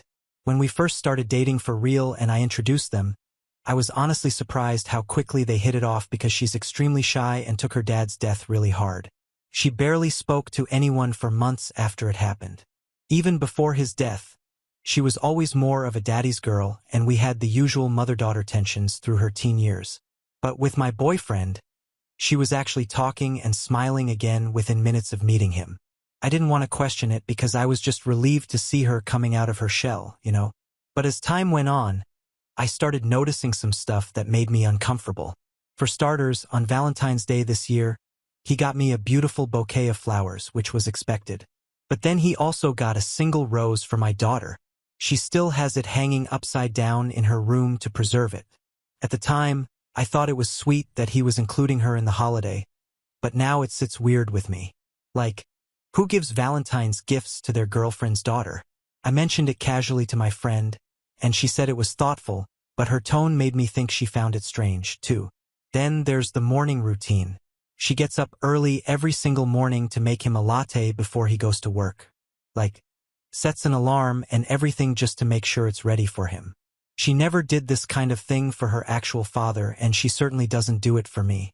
I mentioned it once like, "That's so sweet of you to make coffee for him." And she just shrugged and said, "He works hard and deserves it." Then at night when he gets home, she's waiting in the kitchen with a beer and a sandwich for him. It's like something out of a 1950s housewife handbook. She literally waits by the window sometimes to see his car pull up. One time she even ironed his shirts for him. I came home and found her in the laundry room with his work shirts all hanging up, and she was carefully pressing each one. When I asked what she was doing, she said, "His shirts looked wrinkled and I know he likes to look professional. He has a freaking dry cleaning service for his work clothes. They don't need ironing." The thing that really pissed me off was when she bought him this expensive ergonomic computer chair with massaging rollers on it for his home office. I am a fucking masseuse. That's literally my job. I can take care of this man's back problems just fine with my own 2 hands. I don't need to be replaced by some goddamn chair. I couldn't help but feel like she was trying to one-up me somehow. When I asked her about it, she just said, "Oh, but this way he can sit comfortably while he's working at home." I wanted to scream. Do you know how much those chairs cost? She spent nearly all of her savings from her part-time job on it. Who does that for their mom's boyfriend? There have been other things too, like how she always laughs extra hard at his jokes, even the dumb ones. Or how she's suddenly interested in classical music because he mentioned once that he likes Mozart. She downloaded a bunch of classical music playlists and now that's all she listens to. She never showed any interest in that kind of music before. Or the time she baked him a birthday cake from scratch. Even though I had already ordered his favorite cake from the bakery, she stayed up all night to make it and was so proud when she presented it to him.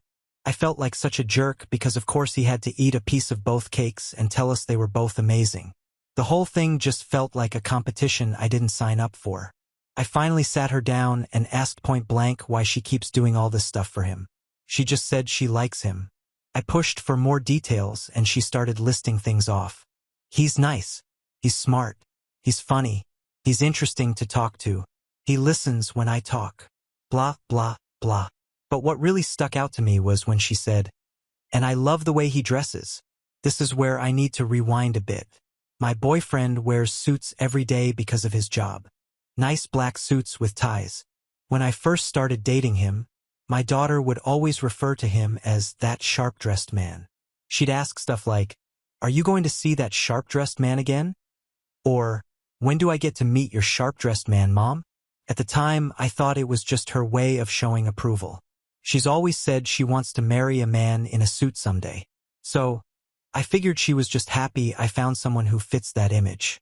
She even started watching all these old movies with men in suits, Cary Grant films, James Bond, stuff like that. She changed her phone wallpaper to a picture of Don Draper for Mad Men. It was weird, but I didn't think much of it. But now I'm starting to wonder if there's more to it. Like maybe she's developed some kind of crush on him. I've tried to brush it off because that feels gross to even think about, but the evidence is kind of piling up.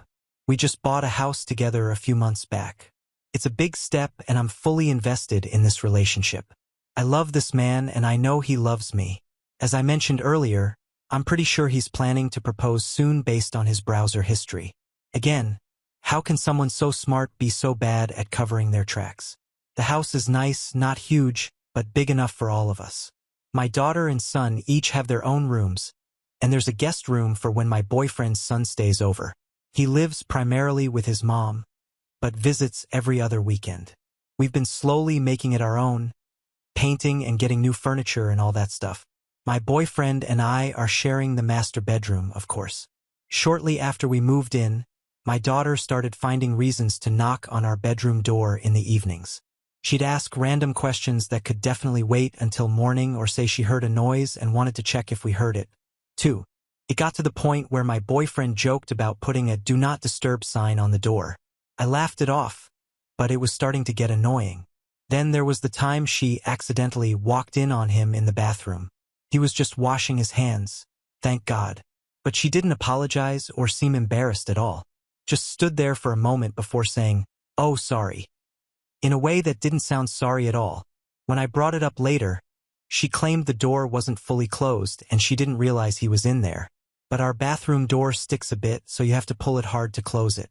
There's no way it wasn't obvious someone was in there. Anyway, this all came to a head last night.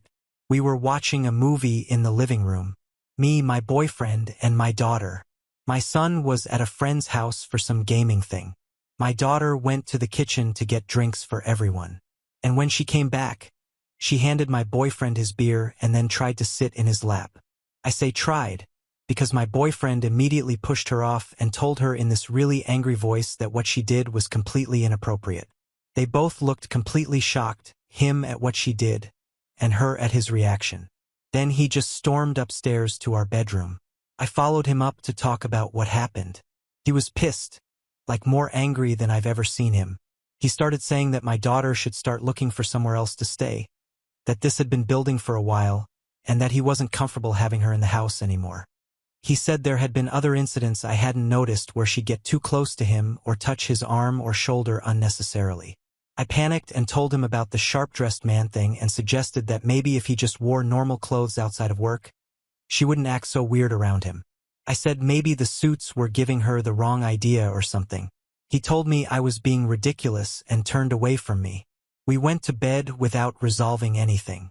This morning I tried to make him breakfast as a peace offering, but he just left.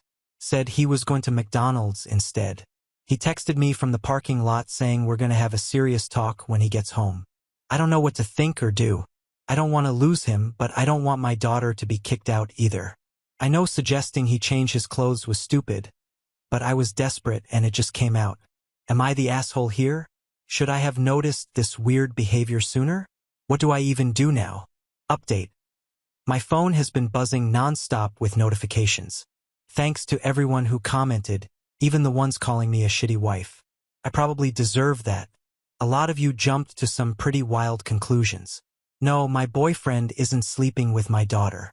No, he hasn't been grooming her. And for those of you saying I'm in denial, well, you were partially right, but not in the way you think. Before I get into what happened, I want to address some of the comments. Yes, I realize now that suggesting he change how he dresses was a stupid thing to say. I was panicking and it just came out. And to the person who asked why I didn't confront my daughter sooner, I guess I was hoping it was just a phase or something. I don't know. I fucked up. Okay. Anyway, so my boyfriend came home eventually and we had our serious talk. Turns out there was a whole lot I didn't know about. An entire fucking show's worth of stuff, actually. My boyfriend showed me several disturbing text messages my daughter had sent him over the past few months. Nothing explicitly sexual or propositioning, but weird stuff like, "I miss you," "Sent at 2 a.m., or "Are you awake?" Followed by a bunch of messages about how she can't sleep and wishes she had someone to talk to. There were also messages like, "You looked nice today," and "Thanks for listening to me yesterday. No one understands me like you do." He showed me how he always responded appropriately with stuff like, "You should try to get some sleep," or "I'm glad we could talk, but remember your mom is always there for you, too." He never encouraged anything inappropriate, which was a relief to see. But that wasn't even the worst part. Apparently, my daughter had confided in him about a close friendship she had with her basketball coach right after her dad died. From what my boyfriend told me, this friendship was extremely inappropriate and likely involved some form of grooming or abuse. The coach was in his 30s and would text her at all hours, drive her home from practice, and give her special attention. She was 17 at the time, so technically still a minor. My boyfriend kept this secret because my daughter begged him not to tell me, and he didn't want to break her trust when she was already vulnerable. I was incredibly hurt hearing all this. I mean, I'm her mother. I should have been the one she came to with this. But at the same time, I understand why she might have felt more comfortable talking to someone else, especially a male figure she trusted. And I get why my boyfriend didn't tell me. He was in an impossible position. Break her trust when she was finally opening up to someone or keep something important from me. According to my boyfriend, my daughter has basically been treating him like a private therapist for months. He said he thought all the favors, the coffee, the beer, the chair, were just her way of showing gratitude for lending an ear. He didn't realize she might have developed inappropriate feelings until the lap incident. He said he should have seen the signs earlier, but he was trying so hard to be a supportive figure in her life that he missed the warning signals. As we talked more, other things started to make sense, like how she would always find ways to get him alone to talk, offering to help him with yard work or asking him questions about his job when I wasn't around. He said he thought she was just interested in getting to know him better, but now he realizes she was creating opportunities for one-on-one time. He apologized for jumping straight to kicking her out and admitted he reacted from shock and discomfort. He said he doesn't actually want her to leave, but he does think we need to establish some firm boundaries and maybe get her some professional help. I apologized too for the stupid comments about his suits. It was a comment made out of denial and panic, and I feel like an idiot for suggesting something so ridiculous. Of course, his clothes aren't the problem. I was just grasping at straws because I didn't want to face the real issue. After talking with my boyfriend for what felt like hours, I sat my daughter down for an extremely uncomfortable but necessary conversation about boundaries. She'd been hiding in her room since the incident, only coming out when she thought no one was around. As soon as I brought up the lap incident, she burst into tears and started apologizing over and over. She swore she didn't mean anything weird by it and that she just felt comfortable around him. I asked her directly if she had feelings for him and she got defensive, saying, "EW, no, that's gross. He's old." But her face was bright red and she couldn't look me in the eye. I explained that regardless of her intentions, sitting on a grown man's lap at her age was inappropriate, especially when that man is her mother's boyfriend. I told her that some of her other behaviors had been making both of us uncomfortable too. She just kept crying and saying she was sorry. I didn't tell her that I know about the basketball coach because I don't want her to feel betrayed by my boyfriend. I'm hoping a professional will be able to help her talk about it in a more controlled environment because yes, therapy is happening. I should have insisted on it right after her father died. but both my kids said they didn't want it and I didn't want to force it on them. That was clearly a mistake. When I suggested therapy, she actually seemed relieved.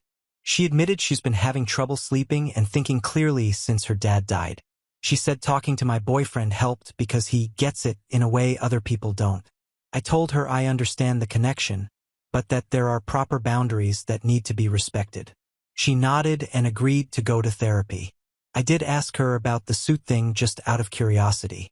She got this dreamy look on her face and said, "Dad never dressed up. He was always in t-shirts and jeans. I just think men in suits look more, I don't know, together, like they have their life figured out." It was actually kind of sad to hear. I think she's been looking for someone to replace her dad, and my boyfriend's professional appearance gave her this false idea of security or something. But so help me God, if that fucking basketball coach ever shows his face in our hometown again and my daughter asks why I'm in jail, I guess I'll have to tell her then that I know all about what happened. For now, though, her healing is my priority. And yes, I did look him up to make sure he's not still coaching at her old school. He's not. Thank God. Apparently, he moved to another state, probably running from something. The sick bastard. My boyfriend and I have made up and no one is getting kicked out of the house. But things are still pretty awkward. My daughter has basically quarantined herself in the basement. She only comes up for food when no one else is around. When she does see my boyfriend, she practically runs in the other direction. It's uncomfortable, but probably necessary for now. My son remains completely oblivious to all of this drama. He asked why everyone was being weird at dinner the other night, and I just told him we had a disagreement. He shrugged and went back to his phone. Sometimes I envy teenage boys and their ability to ignore emotional tension. My boyfriend is trying to give my daughter space while still being supportive, which is a tough balance to strike. He suggested that for now he only have serious conversations with her when I'm present to avoid any misunderstandings. I think that's smart. For now, we all just need some time and space to process everything. My boyfriend has already helped me find some good therapists in our area who specialize in grief and trauma. I've scheduled an appointment for next week. I don't know how this is all going to play out, and it still feels like walking on eggshells around here, but at least everything is out in the open now. Well, almost everything. As for my relationship, we're taking things one day at a time. The ring shopping is probably on hold for a while, and that's okay. We need to make sure our blended family is on solid ground before taking that next step. Thanks for the reality check. I guess I'll update again if anything major changes. But honestly, I'm hoping for some boring normality for a while. Just regular family stuff like arguing over whose turn it is to do the dishes or what movie to watch on Friday night. Edit. Thank you for all the supportive comments. For those asking about my daughter's friends, yes, she has a few close friends from high school, but they all went to different colleges, so they don't see each other as much anymore. She's taking online classes from the community college while working part-time at a coffee shop. So, she's not meeting many new people. That's another issue we need to address. Getting her more involved with people her own age. And no, I haven't confronted the basketball coach and don't plan to.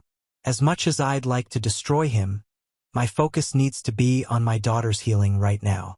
Maybe someday when she's ready, we can talk about reporting him, but I'm not going to force that before she's ready to deal with it. And thank you to the person who suggested family game nights as a way to ease the tension. We actually tried that last night. Just a simple card game, and it was still awkward, but better than everyone avoiding each other. Baby steps, I guess. Now on to the next story. Story 6. After years of being the disappointment, I cut off my family. Now my drug-addicted sister needs me, and my parents are demanding I come home. 3 years ago, at my sister's graduation party, I was left feeling utterly embarrassed by my own parents when they humiliated me in front of everyone. This event, surrounded by our close friends and family, was supposed to be only about my older sister, Amelia. She had just graduated from college and had secured an amazing job, which she was very excited to start with. When my parents stood up to deliver a speech in her honor, I expected words that would celebrate her accomplishments only. After all, she had worked hard to reach this milestone, and she deserved every bit of recognition. That night, in their speech, when they began to speak about my sister as one of the greatest blessings in their lives, I wasn't really all that surprised. By then, I was old enough to have accepted the fact that my parents loved Amelia more than me.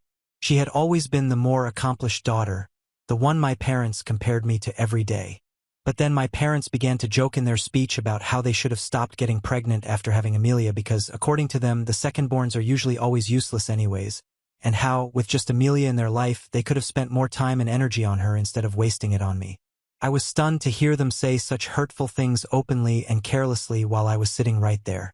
I looked around the room, hoping that maybe someone, anyone, would notice how upsetting their words were. But all I saw were the faces of my family laughing along as if this cruel comparison was nothing more than harmless humor. Although my parents had always made me feel lesser and unworthy many times before, this was the first time they'd revealed it so publicly, leaving no room for me to hide from the fact that in their eyes, I was simply not good enough when compared to their precious daughter, Amelia. This wasn't some isolated incident or moment of bad judgment. It was a confirmation of what I'd felt all my life, that my older sister would always be the daughter they cherished while I was seen as a distant afterthought. Being the second-born, growing up I became accustomed to the unspoken favoritism that ran through our household. It was constant, creeping in through their words, their actions, and their habits. For my birthdays, my parents would often forget to wish me, and on more than one occasion, they were conveniently on work trips when my birthday came around, so I would be pretty much left alone. But when it came to Amelia, they'd never miss her moment. Both my parents would be there every year, without fail, planning an elaborate party and ensuring she felt celebrated. Watching the way they showered her with affection on her special day, I learned early to manage my expectations and accept that my birthday simply didn't hold the same importance to them. Since I was always an outgoing child, I was often told by my parents that I was troublesome or annoying for simply being who I was. I was scolded for things as small as being too talkative or expressing my interest openly and labeled as difficult because I didn't fit the quiet, demure mold they seemed to prefer. In contrast, Amelia's reserved nature and introverted habits were praised endlessly. She was seen as well-behaved and mature in our family, the ideal daughter. As a result, over the years, she was the one they showcased and paraded around in front of everyone, while I was the one they often critiqued. I tried for a time to live up to the image my parents seemed to want. I put in the effort, hoping that if I acted differently, achieved more, or followed the path they'd laid out, they might eventually see me in a new light. But as I grew older, it became clear that I couldn't simply mold myself into a copy of Amelia. We were two different people, and no matter how much I tried, I couldn't become her. Eventually, I just gave up and instead tried to grow accustomed to their constant admiration for her. The way they'd brag about her accomplishments to anyone who'd listen while ignoring everything that I have ever done. However, all those moments, cutting as they were, had at least been kept within the family. My parents had never humiliated me in front of others, so I was taken aback by how casually they seemed to embarrass me during their speech for Amelia's graduation. This was the first time they had let the entire extended family see just how little regard they had for me. What stung me even more was that not one single member in my family spoke up or told my parents how this was inappropriate. No one even so much as gave me a sympathetic look after my parents made those jokes at my expense. My parents continued to shower Amelia with praises, their voices filled with pride that I had never seen directed my way. Then, they proudly announced that they had bought her a graduation gift, a brand new car, something she had always dreamt to have. The room erupted into applause, cheers, and laughter, with everyone's attention fixed on Amelia as she hugged my parents, brimming with joy and gratitude. The three of them looked so happy. At that moment, I felt like an outsider in my own family. The strange thing is that I have never harbored any jealousy towards Amelia. We'd always gotten along well enough, and I truly believe that whatever good came her way, she deserved it. But that speech, that broke me. If you're wondering whether I confronted my parents after that humiliating speech, the answer is yes, I did. For years, I had quietly endured their favoritism, their disregard, and their hurtful remarks. I internalized all of it, convincing myself that maybe if I just kept quiet, if I just tried to be strong and not make a fuss, things might get better. But that night, after the speech, after being made the butt of their joke in front of everyone, I finally reached a breaking point. I was tired of holding everything in, tired of pretending like their words didn't hurt me anymore. so I decided I couldn't keep silent any longer. I gathered the courage to speak up, thinking maybe my parents would see how deeply their actions had affected me. I wanted them to understand. I wanted them to recognize the hurt they had caused over the years and acknowledge the embarrassment I felt at that moment, to at least show that they cared enough to listen to me. I thought that if I expressed my feelings, they might regret what they said or at least feel remorse for making me feel so insignificant. But when I finally confronted them, I was met with a cold, dismissive response. They barely gave my words any thought. Instead of empathy or an apology, they told me I was overreacting, as if the years of being overlooked and belittled could be shrugged off so easily. They acted as though my feelings didn't matter, as though I had no right to be upset with them. My dad went so far as to tell me he had nothing to be proud of when it came to me and that I shouldn't hold it against them if they felt disappointed by who I was. I remember the way he said it, so matter-of-factly, as though my life didn't matter to him. On the other hand, my mom pointed out that I was being too needy by getting upset over something so trivial like this and asked me to stop overreacting. It was like my parents were insinuating I hadn't even earned the basic respect of being their child because I hadn't accomplished enough, that I was somehow less deserving of their pride or love than Amelia simply because I wasn't her. The matter even got back to my sister, who sided with my parents, obviously, insisting that I was being too harsh on them. She told me that I should not be this upset about their graduation speech since it was just a harmless joke. She even said something that cut me to my core, something I will never forget.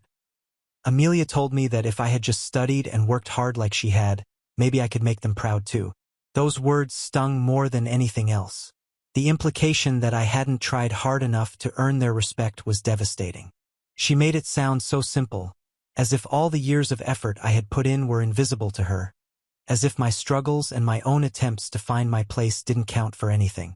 As my older sister, I had expected her to protect me in some way, but she didn't do that.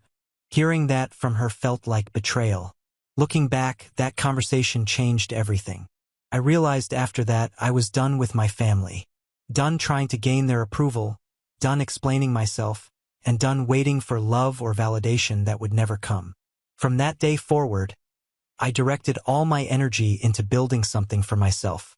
I poured myself into my studies, focusing on the things I could control, the things that could lead me to a better future. 2 years later, all of that work paid off when I got accepted into my dream college on a full scholarship, an accomplishment that was mine alone. It was an achievement that belonged entirely to me, a result of my hard work, my dedication, and my refusal to let my family's neglect define who I was. I had earned that success, and for the first time it felt like I had done something that was truly mine. My parents were stunned when I gave them the news, almost as if they had never even expected me to go to college in the first place, let alone with a scholarship. My sister checked my acceptance letter twice, as if she couldn't quite believe I could actually achieve something on my own. Clearly, all of them had underestimated me, and I felt a sliver of satisfaction watching their disbelieving faces.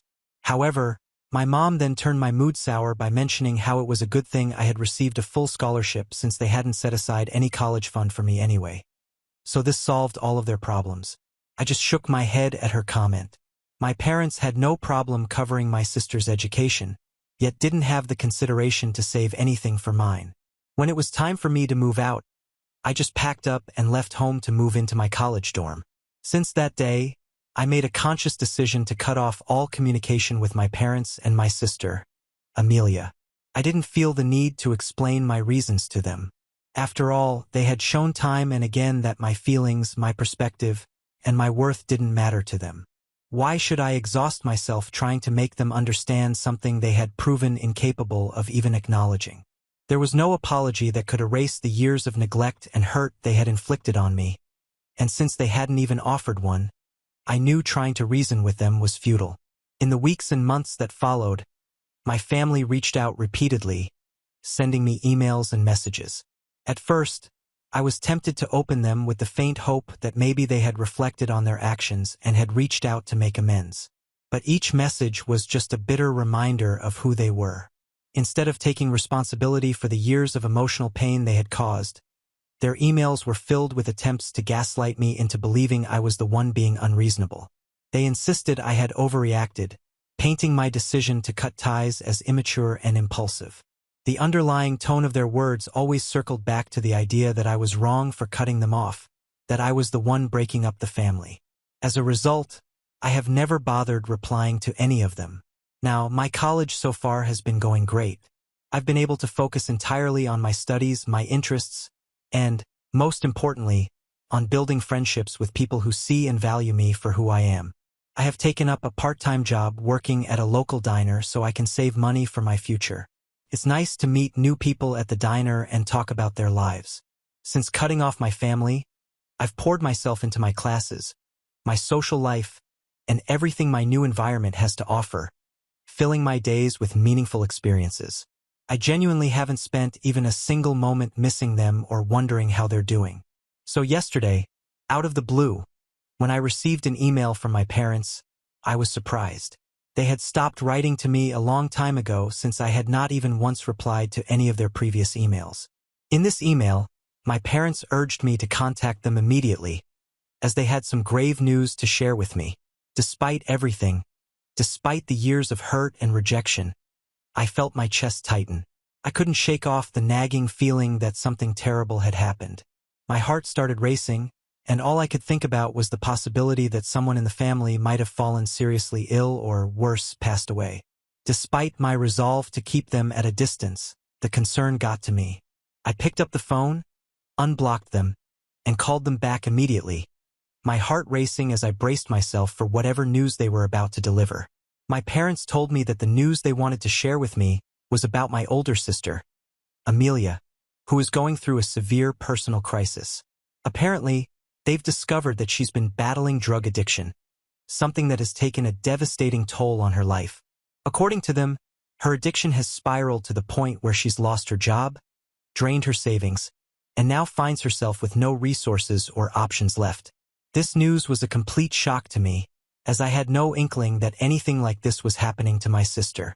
Amelia, in my mind, had always been the high-achieving, dependable sibling, the one who had their lives together. But now, the same sister had a drug addiction? It was hard for me to even believe that. In my parents' eyes, Amelia's addiction was something so unbelievable that it shattered the image they'd held of her. I could sense their disbelief, their desperation, and, more than anything, their overwhelming concern about how this might reflect on their reputation if anyone else ever found out. As they shared all this, they also expressed the hope that I might have some answers for them. They mentioned how surprising it was that Amelia, of all people, had fallen into something as destructive as drug addiction, given how responsible and grounded she had always seemed to them. And then my father asked me, in a voice laced with suspicion, "You didn't introduce her to drugs back then, did you?" I was completely taken aback by the insinuation. The idea that they could think I had anything to do with Amelia's struggles, let alone something as serious as introducing her to drugs, was not only absurd but deeply insulting. I mean, I didn't even do drugs myself, so how could I introduce drugs to my older sister? Also, I hadn't had any contact with Amelia or the rest of my family in years, precisely because of how they had treated me. I had been out of their lives, focusing on building my own path far away from their toxicity. Yet now, in the face of their perfect image of Amelia cracking, they were quick to look for someone else to blame, and apparently, I was the easiest target to point fingers towards. As always, I told them how ridiculous they were to even suspect me and asked them to talk to Amelia before assuming anything. Throughout our conversation, I noticed how my parents seemed more fixated on the shame they feared it might bring to the family if Amelia's news came out. My mother, rather than showing concern about my sister, seemed fixated on the embarrassment she felt over my sister's secret habit. She kept talking about how shocking it was to discover this side of her perfect daughter and how people would talk if they ever found out. My mom then began pleading with me to come back home so I could help them take care of Amelia, since she and Dad felt overwhelmed and unprepared to handle the situation with my sister. I mean, what do we even do? I feel so ashamed of her, so maybe you can talk to her for us? My mom asked me, as if this was a valid request to make to me after years of being in no contact. I told them plainly and without sugarcoating my words. I could not help Amelia. She needs professional help. My sister is battling something as serious and complex as addiction, which can't simply be solved with family intervention at home. I stressed that if they truly cared about her well-being and wanted to support her to get over her addiction, the best and most compassionate thing they could do would be to send her to a treatment center where experienced professionals could guide her recovery. But my father immediately shot down the idea of sending her to rehab, practically shuddering at the notion of their family's good name being tarnished by her admission into a treatment center. He argued that sending her to a place like that would only serve to destroy their reputation in front of others. He couldn't bear the thought of people knowing that their one accomplished daughter had a problem as serious as drug addiction. My dad scolded me for even mentioning this option, as if acknowledging her addiction out loud was somehow more shameful. He insisted that I needed to come home, that the three of us needed to work together to take care of Amelia, keeping her under watch every minute and every hour so she wouldn't relapse, as though constant supervision would magically solve the issue. He went on and on about how they just wanted my sister to feel better and go back to her usual life as soon as possible. In their minds, it seemed that as long as no one else knew, everything would go back to normal. They wanted me to be complicit in a charade, to act as though everything was normal while hiding her struggles from everyone else. As I listened, I felt a surge of anger and disbelief. Why were my parents so obsessed with their reputation? So obsessed with what others thought of them? My sister was clearly struggling with something serious, and here was a chance for my parents to truly step up, to show that they could put their daughter's needs above appearances, to actually make a difference in her life, and they still couldn't do it. Clearly, these people had not changed a bit, and on top of everything, now they were trying to pull me back in, expecting me to uphold this family facade by helping them take care of my sister, who they always compared me to. I informed them that I needed some time to think things over. After all, I have my classes and job to think about, so I can't just up and leave. My parents argued that I could take at least 2 or 3 weeks off to help them out since they really needed me right now. I can't help but feel conflicted about the whole thing. A part of me wants to make sure that Amelia is okay, to find out if there is anything I can do for her. But another part of me just wants to be selfish and let my parents handle their golden child all on their own. Even now, they are more concerned with saving face than truly addressing the heart of the issue, so I don't know if I can be much of a help. I don't know what I will do if I refuse to go back home and take care of my drug-addicted sister. Update 1. Okay, wow, I didn't expect this story to blow up. I have received hundreds of comments and it's taking me some time to go through them. I would like to clarify a few things. I don't hate my sister. In fact, I genuinely care about her and truly want to help her. However, over the past 3 years, I've experienced a level of peace and stability that I hadn't felt before, all because I've had no contact with my family. Reconnecting with my sister means opening the door for my parents to re-enter my life as well, and that's something I'm dreading. For everyone asking how my sister ended up struggling with drug addiction and wondering if this is something she may have been dealing with for years, maybe even before my parents recently found out, I honestly don't know for sure. According to me, Amelia was clearly the golden child, praised and upheld as the perfect daughter. This kind of pedestal often comes with immense pressure to maintain that image, leaving little room for vulnerability or failure. If Amelia felt that her worth was tied solely to her accomplishments and how others perceived her, any setback, no matter how small, might have been devastating. I guess over the years, drugs could have become her coping mechanism to escape the weight of those expectations or the fear of letting our parents down. The thought that my sister might have been silently struggling all this time without telling me makes me feel even sadder. I wish she had felt she could be open with me earlier. I would have wanted to be there for her, to help her find a way through it before things got to this point. It just leaves me feeling helpless. Like there's this huge part of her life I didn't know about and maybe could have supported her with if I'd known. Also, my parents are high-achieving individuals themselves, so that is the reason why they expected the best from me and my sister from a very young age. I need some time to think about everything and will update if something more happens. Update 2. After a lot of internal debate and encouragement from some of the comments I read, I decided to reach out to Amelia. Despite everything, she is my sister, and I felt it was important to hear from her directly rather than basing my decisions on my parents' version of events. I sent her a text first, just a simple message asking if she wanted to talk. Took her a few hours to reply, but when she did, she agreed to a phone call. When we finally spoke, the voice on the other end of the line sounded like a shadow of the sister I remembered. Amelia was quieter, hesitant, and there was a heaviness in her tone. She opened up bit by bit about what she'd been going through. Amelia admitted to struggling with addiction for the past few years. It started shortly after she graduated and began working at her law firm because she had always been the perfect, high-achieving daughter. She struggled to maintain that status at work as well by always working harder than others to please her boss in the hopes that she might get more recognition or a promotion. However, eventually she started to feel exhausted and burned out. But even then Amelia felt she could never falter, never slow down, and certainly never ask for help because she had to live up to the expectations everyone had placed on her. When the stress became unbearable, a friend introduced her to recreational drug use as a way to unwind. What began as occasional use spiraled into dependency before she even realized what was happening. Amelia also revealed that for the longest time, she felt trapped. She couldn't admit to our parents that she was struggling because she knew how they would react. Their constant emphasis on appearances and their unwillingness to acknowledge anything that didn't fit their narrative left her feeling isolated. Even when she began losing control, she kept up the facade, pretending everything was fine. It wasn't until she spiraled into using drugs, lost her job, and depleted her savings that she couldn't hide the truth anymore. She told me how embarrassed she was to even admit this to me and asked me if I was judging her as hard as she was judging me. Hearing her story was heartbreaking. For the first time, I saw that the pedestal our parents had placed her on wasn't a privilege. It was a prison. While I had been dealing with the pain of being overlooked, she had been dealing with the suffocating weight of being their golden child. Both of us, in our own ways, had been harmed by our parents' favoritism and their obsession with control. I told her that I wish she had talked to me about her feelings because there was no way that I would have ever judged her. I understood her more than she could comprehend, and my only regret is that I wasn't there for her through all this.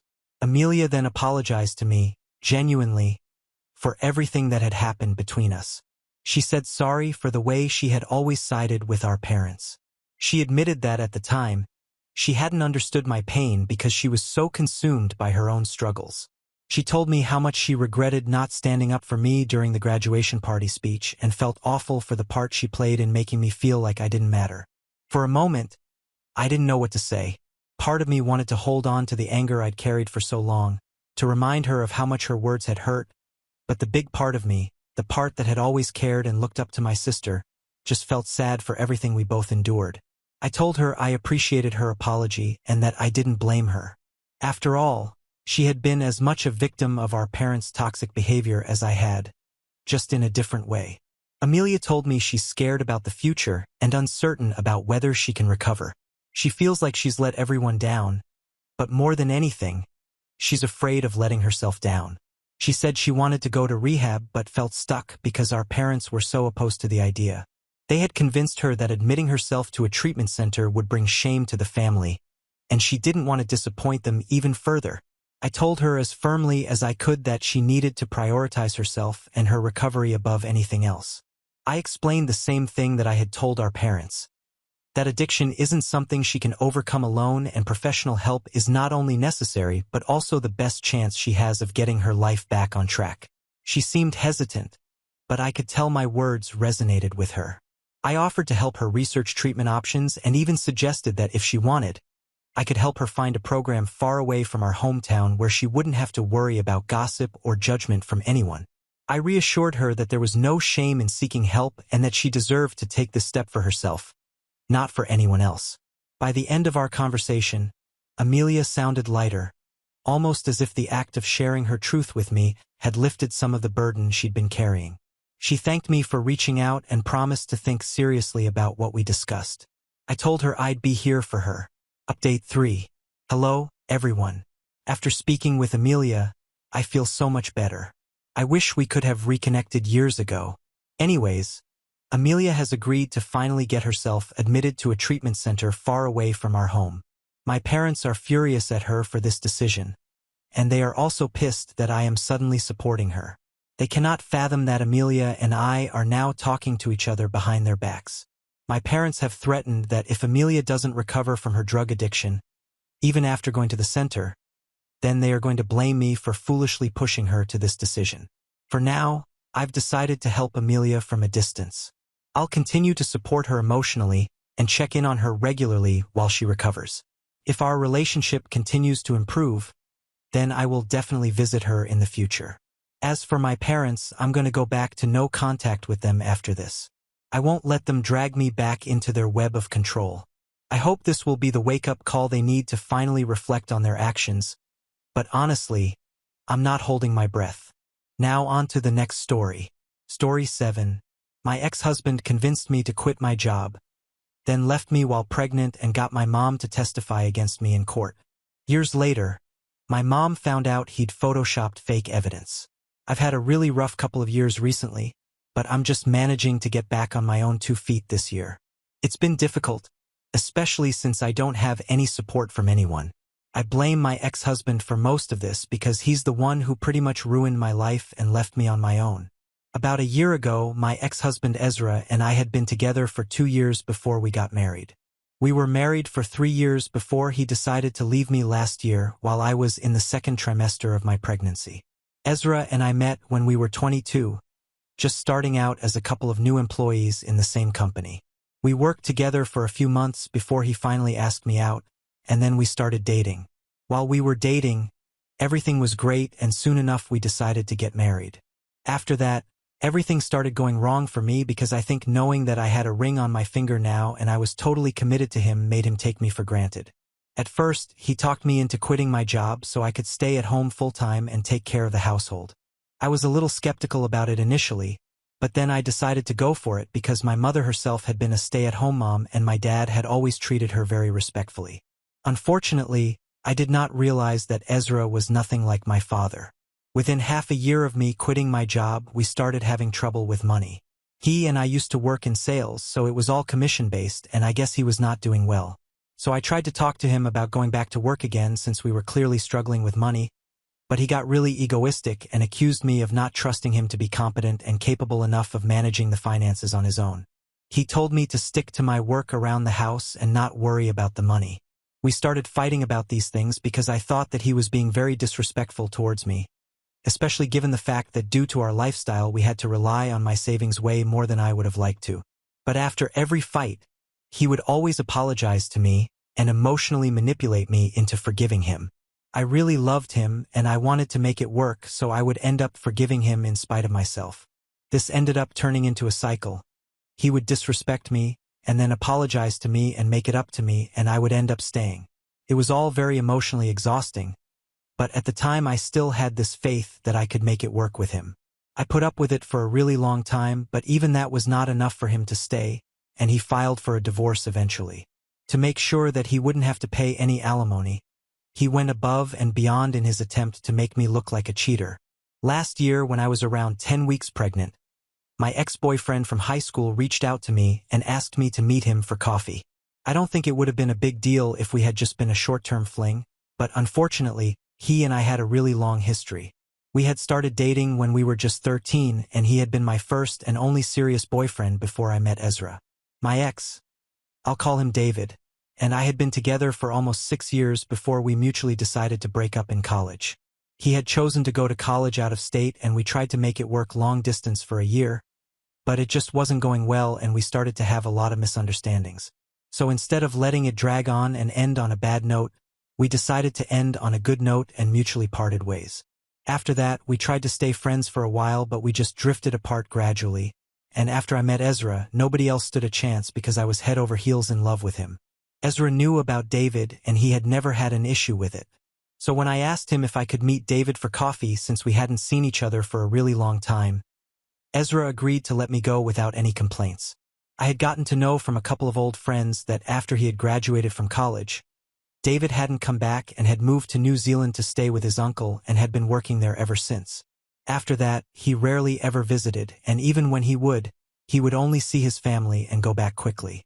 So last year he had taken a proper vacation to come back home and meet everyone, and that's why he had asked me to meet him as well for old time's sake. Ezra knew about all of this because I had even made him read the message that David had sent to me, and it was purely platonic. There was nothing romantic about it at all. But in spite of that, when he brought it up in court, he made it sound like I'd always been in love with David and that meeting at the coffee shop had been the first of many secret meetings, even though it was the one and only time that I had met him after our breakup. He didn't have any evidence. He just claimed that he had seen me and David holding hands together but hadn't managed to get a picture because he was so horrified. And what was worse was that he managed to get a couple of our mutual friends to testify against me too. However, what really sealed it for me was my mom's decision to believe Ezra and testify against me. We had been having our usual fights while I was pregnant anyway. But as time went on, the fights got worse because he started getting more agitated about the finances, and with a baby on the way, I couldn't even blame him for it. So I tried my best to cut down on our expenses, but even that would make him mad. So I just decided to rely on my own savings without telling him so he wouldn't get mad at me for questioning his competency to support us on his own. But I guess none of that was enough because eventually he served me with divorce papers after one fight, since I hadn't spoken to him for about a week. But that was just because he had called me and our baby parasites.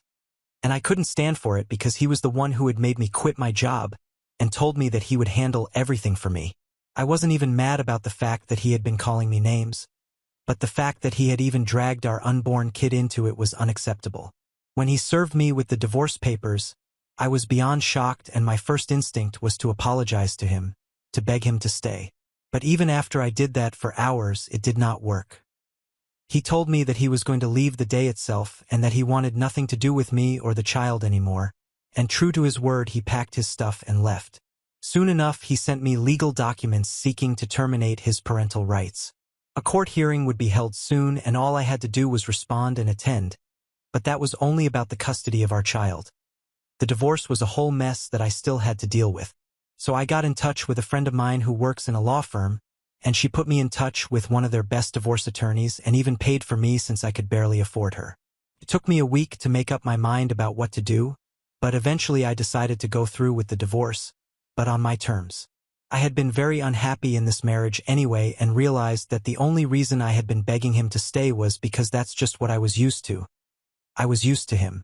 But if I was getting the opportunity to start again, it would be foolish to let it go, especially given the fact that I was going to become a mother soon. I did not want to let my bad decisions ruin my child's life, so I decided to agree to the divorce, but I wanted alimony to be able to support myself at least until I had made enough money after I started working. I thought that it was fair enough because Ezra himself had convinced me to quit my job earlier and filed for a divorce now. It was on him to make sure that I was taken care of. That's where the problem started because he was not willing to pay alimony at all, and he started manipulating and starting the facts to make me look like a flirt who would constantly hit on other people right in front of him. And apparently, I'd also been living off of his money for the past 3 years after quitting my job on my own and expecting him to take care of everything. He even claimed that the baby hadn't even been his idea. He had not been fine with it, but I had still gone ahead with the pregnancy in spite of his protests. So no, he did not think that he owed me any alimony because it was the only way for me to get more money out of him after he had completely drained his savings, which is what I had done and not him. The only way he had drained his savings was while trying to impress people, while I had actually drained my savings trying to support us without relying on him too much. And then, of course, he started accusing me of having an affair with David and said that he had personally seen us together but had apparently forgiven me because he wanted to make it work. But now he couldn't do that anymore. Things got really messy and ugly and I got my friends to testify for me by telling the truth. But he got his friends to completely character assassinate me and make me out to be some sort of gold-digging flirt. I even got David to testify and acknowledge that he had only been here for about a month before he went back to New Zealand and he had only met me once. But Ezra claimed that we were lying, and I guess somehow he even got to my mother. Ultimately, the final nail in the coffin was my mother's decision to testify against me and claim that it was totally believable that I was having an affair with David because I had always had a soft corner for him, and as far as she knew Ezra, he would never do anything to hurt me, so I was probably lying. When we finally wrapped up the entire thing, I did not get any alimony and my mother cut me off as well. He also managed to get out of being a responsible father by terminating his rights. But I'm glad that it happened because I wouldn't want somebody like him to be a part of my son's life anyway.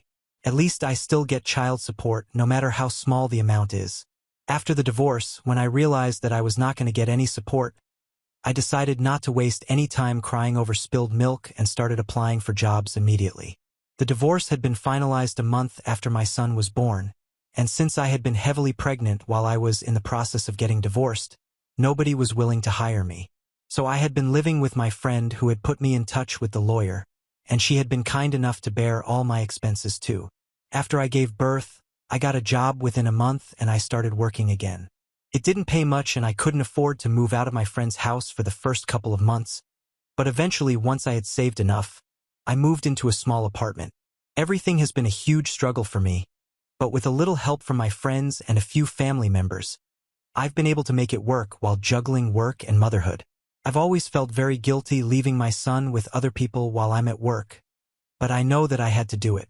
To make up for that guilt, I decided to splurge on my son's first birthday party that's coming up in a week. I've already sent out the invitations to all my friends, my family members who have been helping out, and a couple of my coworkers. It's going to be a bit expensive, but I just got a new job 2 months ago and it pays much better so I can afford to splurge a little. Besides, I've already started repaying all my debts, so I figured I could afford to spend a little on my son as well. But somehow my mother found out that I was throwing a birthday party for my son, and she was really offended that she hadn't been invited, which I think is very surprising given the fact that she is the reason I'm having to struggle so hard to be able to give my son a good life. She unblocked me on social media and reached out to me a few days back and did not even bother to apologize to me. She just started acting entitled right away and told me that she was very offended that she hadn't been invited to my son's birthday party even though she was the grandmother and probably the only grandparent in the picture since my in-laws don't have any contact with me and my dad had passed away a few years back. So she went on to accuse me of alienating her grandchild from her and demanded that I invite her. She didn't stop demanding an invitation. She said that now she wanted to be actively involved in her grandson's life and she wasn't going to tolerate my narcissistic and selfish behavior anymore. I was shocked that she had the audacity to say something like that, especially after everything that she had done. Not only did she make me lose out on the alimony with her testimony against me, but she had been the one to cut me off and block me everywhere after Ezra manipulated her. I'm not sure how somebody can get manipulated to testify against their own daughter, but well, that's what happened and it clearly means that she doesn't love or trust me enough. And I still remember that after her testimony, when I had reached out to her to confront her and ask why on earth would she do something like that, she had replied to me saying that she wanted nothing to do with me or my fatherless son, and that she did not owe me an explanation for what she had done because I was a cheater and I had failed her.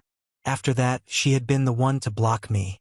So I really think that she is the narcissistic and selfish one here because she didn't even bother to apologize. She just started making demands as if she was entitled to it. So when I read that message from her, I lost my temper and I replied immediately saying that I was not going to invite her to any event, and she didn't deserve to be a part of my life or my son's life anymore.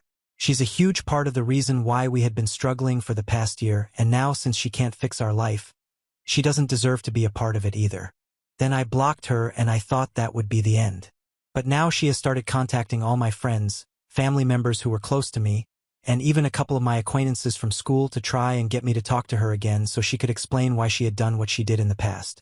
She's been telling everyone that she wants me to know that she's sorry about how she had treated me, and she's even apologetic about her tone in the message that she sent me recently. But she just needed one chance to talk to me and explain whatever was going on with her, so I could have all the facts and then make up my mind about whether I wanted her in my life or not. But here's the thing. I don't even want to give her a chance to explain whatever her reasons were. I don't want to hear it because, in my opinion, no reason can ever be good enough to ruin my life as my mother.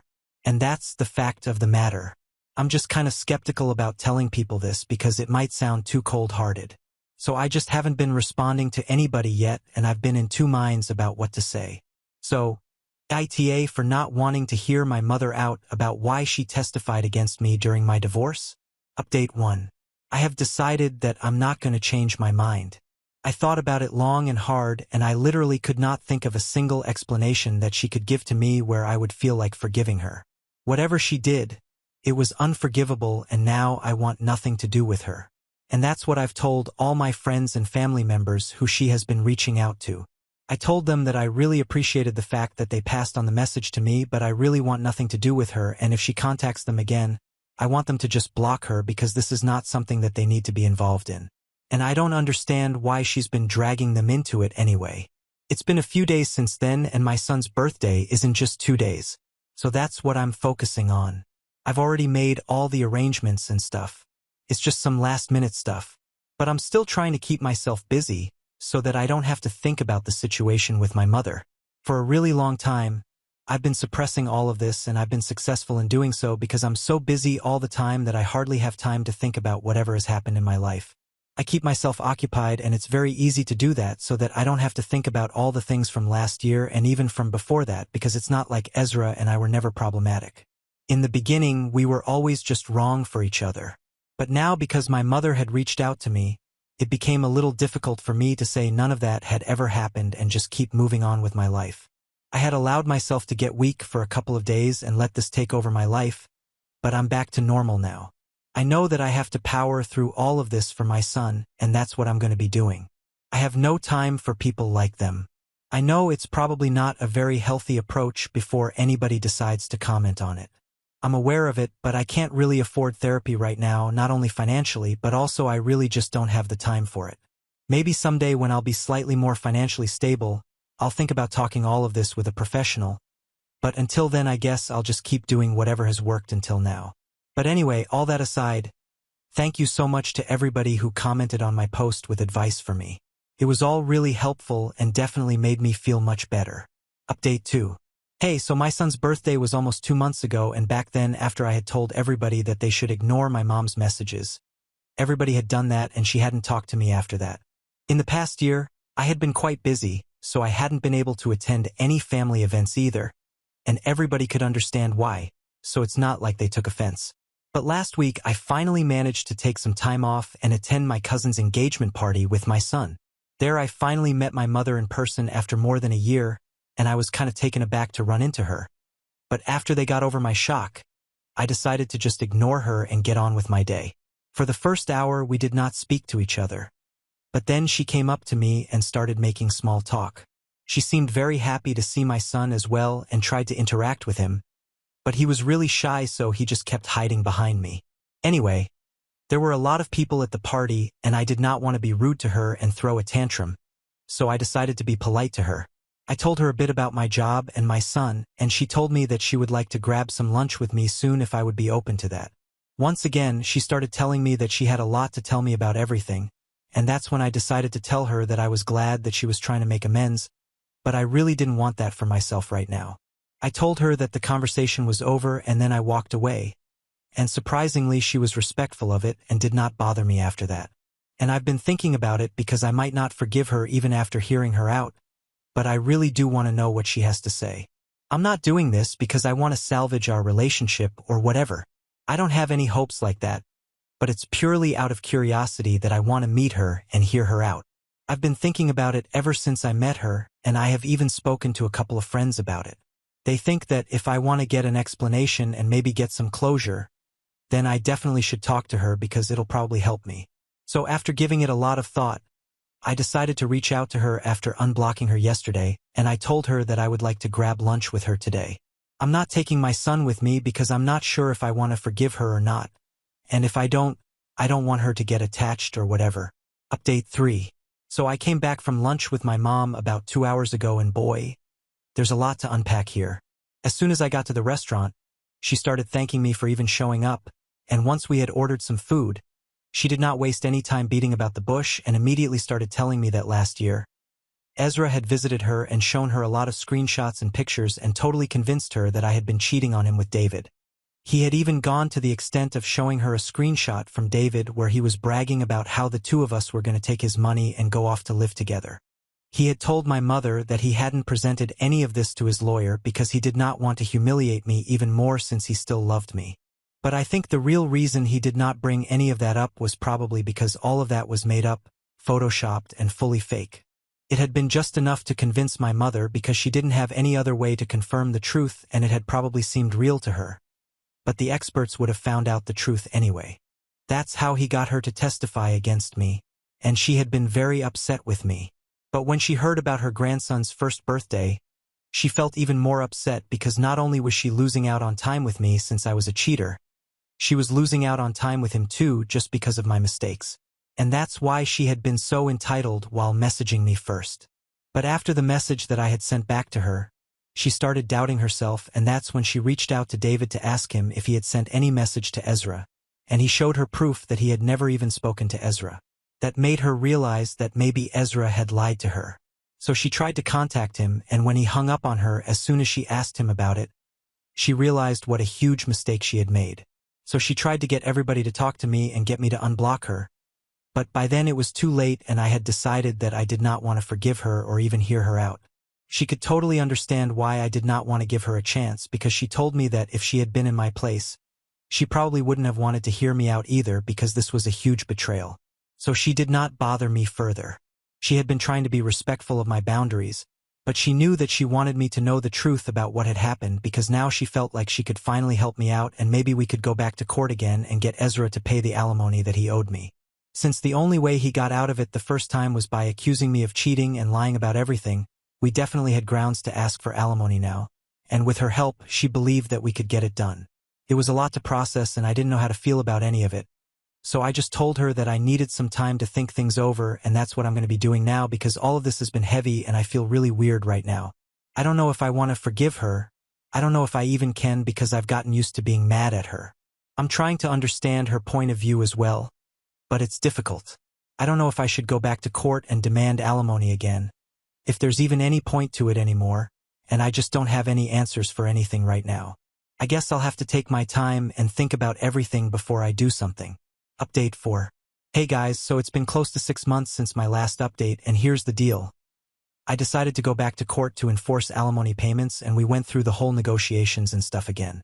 But this time my mother was on my side, and I even reached out to all his friends who had testified against me the first time around. He had manipulated them the first time, so I decided to do the same thing, and I played the most emotional card I could think of, the "I'm a struggling single mother all because of you guys" card. Technically, I wouldn't even call it a card that I played, because it was just the truth that I used against them, and I guess a lot of them were already feeling quite guilty for testifying against me, and they were ready to testify in my favor this time with the truth. When I told Ezra about it, I said that I was willing to give him a chance to settle out of court as long as he coughed up the money that he owed me, and I guess he knew that there was no way out of it anymore. So he decided to agree, and now I'm going to be receiving checks every month until I decide to remarry. And if I wanted to get back at him, I would have decided not to marry ever again, but I don't think I'm going to do that, because I have recently started talking to David again. He reached out to me recently to apologize for not telling me about it when my mother had contacted him to ask about whether he had ever spoken to Ezra back when she was trying to confirm if Ezra had lied to her or not. He told me that he had wanted to bring it up with me, but at the time we hadn't been on talking terms because of the divorce and everything, and it was just awkward. He reached out to me back then, and since then we've just never stopped talking. We are still figuring things out, but I have started developing feelings for him again, and he has confessed that he never really fell out of love with me anyway, which is why he hasn't been able to get serious with anyone.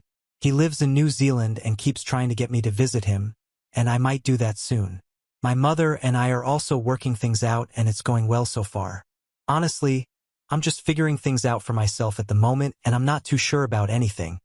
But I know that I'm loved, and that's all that matters. But my priority right now is my son, and that'll always be true no matter what happens. Now on to the next story. Story 8. I found my wife's secret board tracking our neighbor's affairs. Then she added me to it. When I confronted her, she planted evidence to frame our neighbor and faked a pregnancy. For context, we're both in our later 30s and live in a pretty typical suburban neighborhood where we all know each other. My wife has always loved trashy movies and shows about infidelities, and she eats up true crime about spouses killing their cheating partners, too. She just says something about it makes her morbidly fascinated. In her words, well, a couple of months back, we had a scandal in our neighborhood where a married couple in the neighborhood divorced because the husband cheated. No, there wasn't a murder or anything like that, but she became obsessed with learning every detail from every neighbor. No matter the occasion, be it a baby shower or cookout, she would bring it up, hoping there would be any new information. A month later is when I stumbled on the board in her home office. I was doing some cleaning and I found a massive bulletin board facing away, leaned up against the wall. Curiosity got the better of me, and I turned it around to find a literal F-King conspiracy board of all our neighbors' pictures with lines of yarn connecting each other. Like the F-King Pepe Sylvia meme. I was totally confused and asked what this was, and she told me it was a hobby she had started recently where she would track rumors or likely candidates for cheating on the board. The yarn represented who was possibly cheating with whom.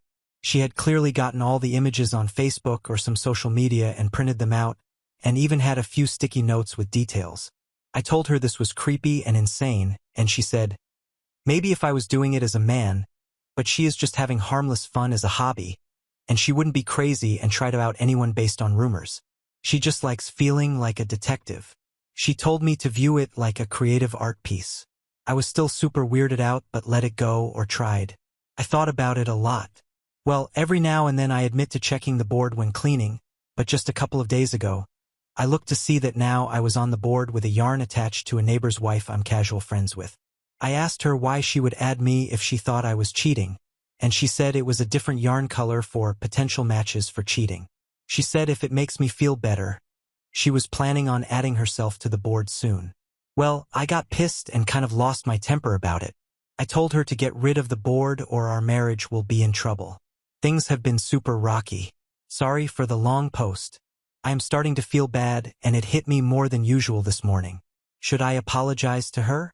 And before you ask, no, I don't suspect her of cheating. Honestly, I wish she was because it would at least make more sense than this. Update 1. September 5th, 2024. Anyway, Jesus Christ. Firstly, I appreciate all of the concern and NTAs. It gave me the courage to approach her and tell her that while I may have overreacted by threatening our marriage, I think it is a creepy thing to do. She apologized and said she would get rid of the board. I thought we were good. Literally 2 days later, SHT hits the fan. Our happily married next-door neighbor finds a woman's bra under the bed that does not belong to her. It doesn't take long for the whole neighborhood to find out. Well, my wife is giddy, like jumping up and down for joy. She shows me the board, which she still didn't trash like she promised. And of course the husband was marked with yarn, meaning he was likely to cheat. She told me the board was accurate after all and maybe she should keep her hobby around. I was definitely suspicious, so I looked at the board again later. It looked different from the last time I saw it before the latest scandal. Instead of the yarn connecting to another neighbor, the cheating husband's yarn connected to a post-it with a question mark. Firstly, it was the only question mark there, and I swore it wasn't there the last time I saw the board, so either she changed it after the cheating to prove a point or slightly before it happened, which made me even more suspicious. Either way, now I felt like I was the detective and I was going crazy. I went over to the cheating husbands to ask a few questions. The wife was staying at her parents', so it was just the two of us. I asked him if he actually did it and he said no, he would never. Then I asked if my wife had been over recently. He said one day while you were at work, his wife asked her to water a plant they had while they were both away, and told her where the key was. So yes, I immediately raised an eyebrow. I asked if he still had the bra, and he was getting nervous and told me not to get the wrong idea. I said don't worry, he still had the bra, and I looked at it. It was my wife's, but one I knew she almost never wore because it was from a lingerie set I bought her one Christmas she said was uncomfortable. I told my neighbor I needed to talk to my wife and ran out, but I told him not to worry. I approached her with the bra and asked her what was going on. She played stupid, but I told her to cut the BS. I asked if she had either cheated on me with him or planted it there. Either way, she was in trouble. She confessed to planting the bra and said it was to make me admit her hobby was valid or something. I flipped on her. I said this was worse than her cheating on me because instead of ruining just our marriage, she ruined our neighbors and ours. I demanded she call the wife and admit to everything, even sending pictures of the board. I even showed the Reddit post, which actually helped convince her my wife had planted it rather than cheated with her husband. Well, they made up, but now I have no idea what to do. I am barely speaking to my wife, and it is only a matter of time before the entire neighborhood figures this out. I seriously need advice. Update 2. November 12th, 2024. It's been months since my last update. Sorry. I've been busy. Long story short, my wife is in a mental health facility. After what had happened previously, I did not speak to my wife for a while. I tried to stay working or out of the house as often as I could. Well, a few weeks passed and time made it seem like less and less of a big deal.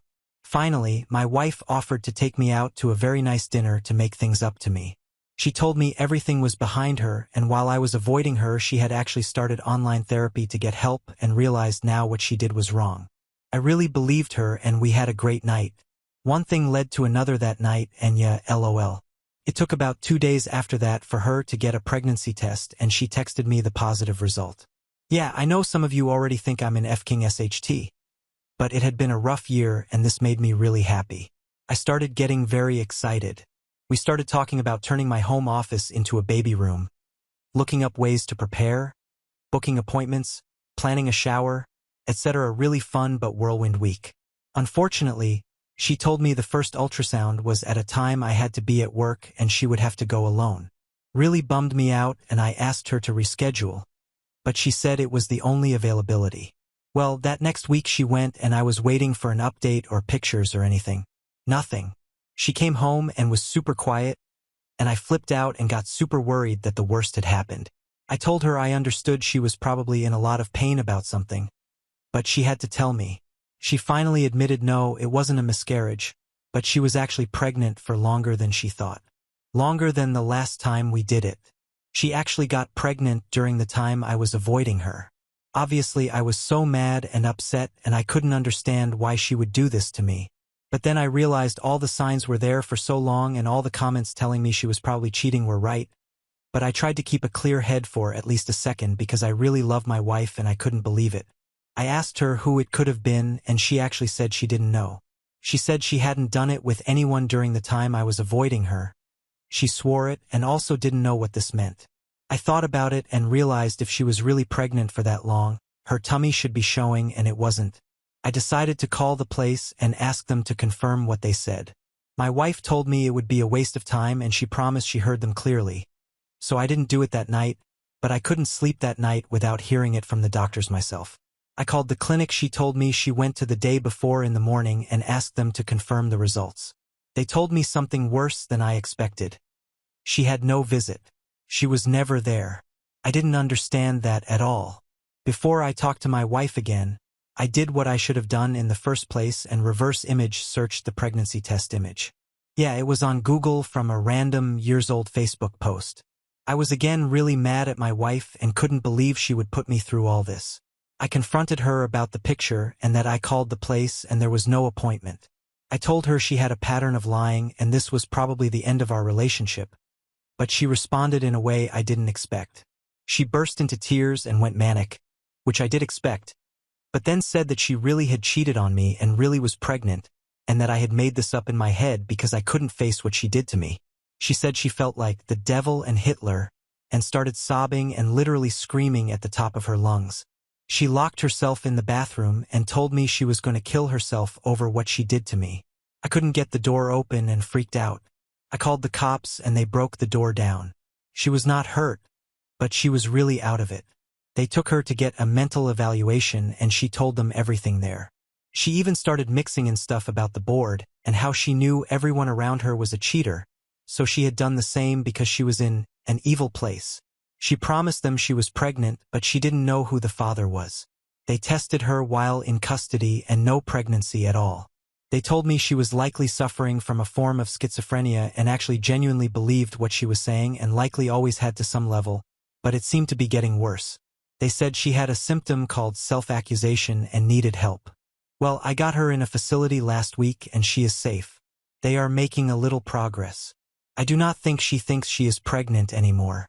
I have visited a few times, but she is very withdrawn with me and says she feels too guilty to look me in the eye. I think there was definitely meddling at certain parts like planting evidence, but now I just feel terrible. I did not get her the help she needed when all the real signs were there. I hope her medication starts to help and she can be normal again. And yeah, the neighborhood gossip is having a field day with all this. Anyway, thanks for listening. I hope this is my last update. Thanks for all the help. Now on to the next story. Story 9. A strange sister stole my fiancé and married him on our wedding day. After meeting him just once, a year later his mom called me, crying with the truth. My life has been very difficult, especially over the last year. I have faced trauma I never expected, and I've had to do it practically without any support. I had finally brought myself to a better place mentally and emotionally, and now all that progress has come crashing down. I don't know what to do. I, F27, have had a strange relationship with my family for as long as I can remember. I have a twin sister, Talia, and it had been clear early on that she was the golden child. I don't know how this happens with a pair of twins, but here we are. I always believed that the golden child is either an overachiever, shares similar interests with the parents, or is somehow different in a positive way from other children in the house. But in this case, Talia and I were mirror images of each other. We had the same interests, we both did well in school. Everything was similar. So, I could not for the life of me understand why my parents loved her more, because they did. They used to try and hide it initially, but I always felt this way even as a kid. I remember breaking down one day and telling them that I felt overlooked and unloved, but nothing changed. It was always Talia first, Talia over everyone and everything else. The favoritism was subtle at first. If they got us toys or clothes, Talia got the first pick. Even if these things were identical, they were not always the same color, and Talia always made the choice. I had to just make do with whatever she decided wasn't worth her time or something she didn't like. And if I protested, I got lectures about how I was being selfish, about how the gifts were the same anyway, and about how I'd never get far in life if I acted so entitled. Then, gradually, it got worse. Talia enjoyed the attention and pampering, and I hated her for it, so we were never close. This rift between us widened in middle school when she isolated herself from our friend group and started hanging out with the cool kids. In a way, that was better for me because I could now at least have my friends to myself and live in peace at school. Initially, our friends were shocked at her sudden change, but they grew accustomed to it and my friendship with them grew stronger throughout middle and high school. The rift between Talia and me kept widening.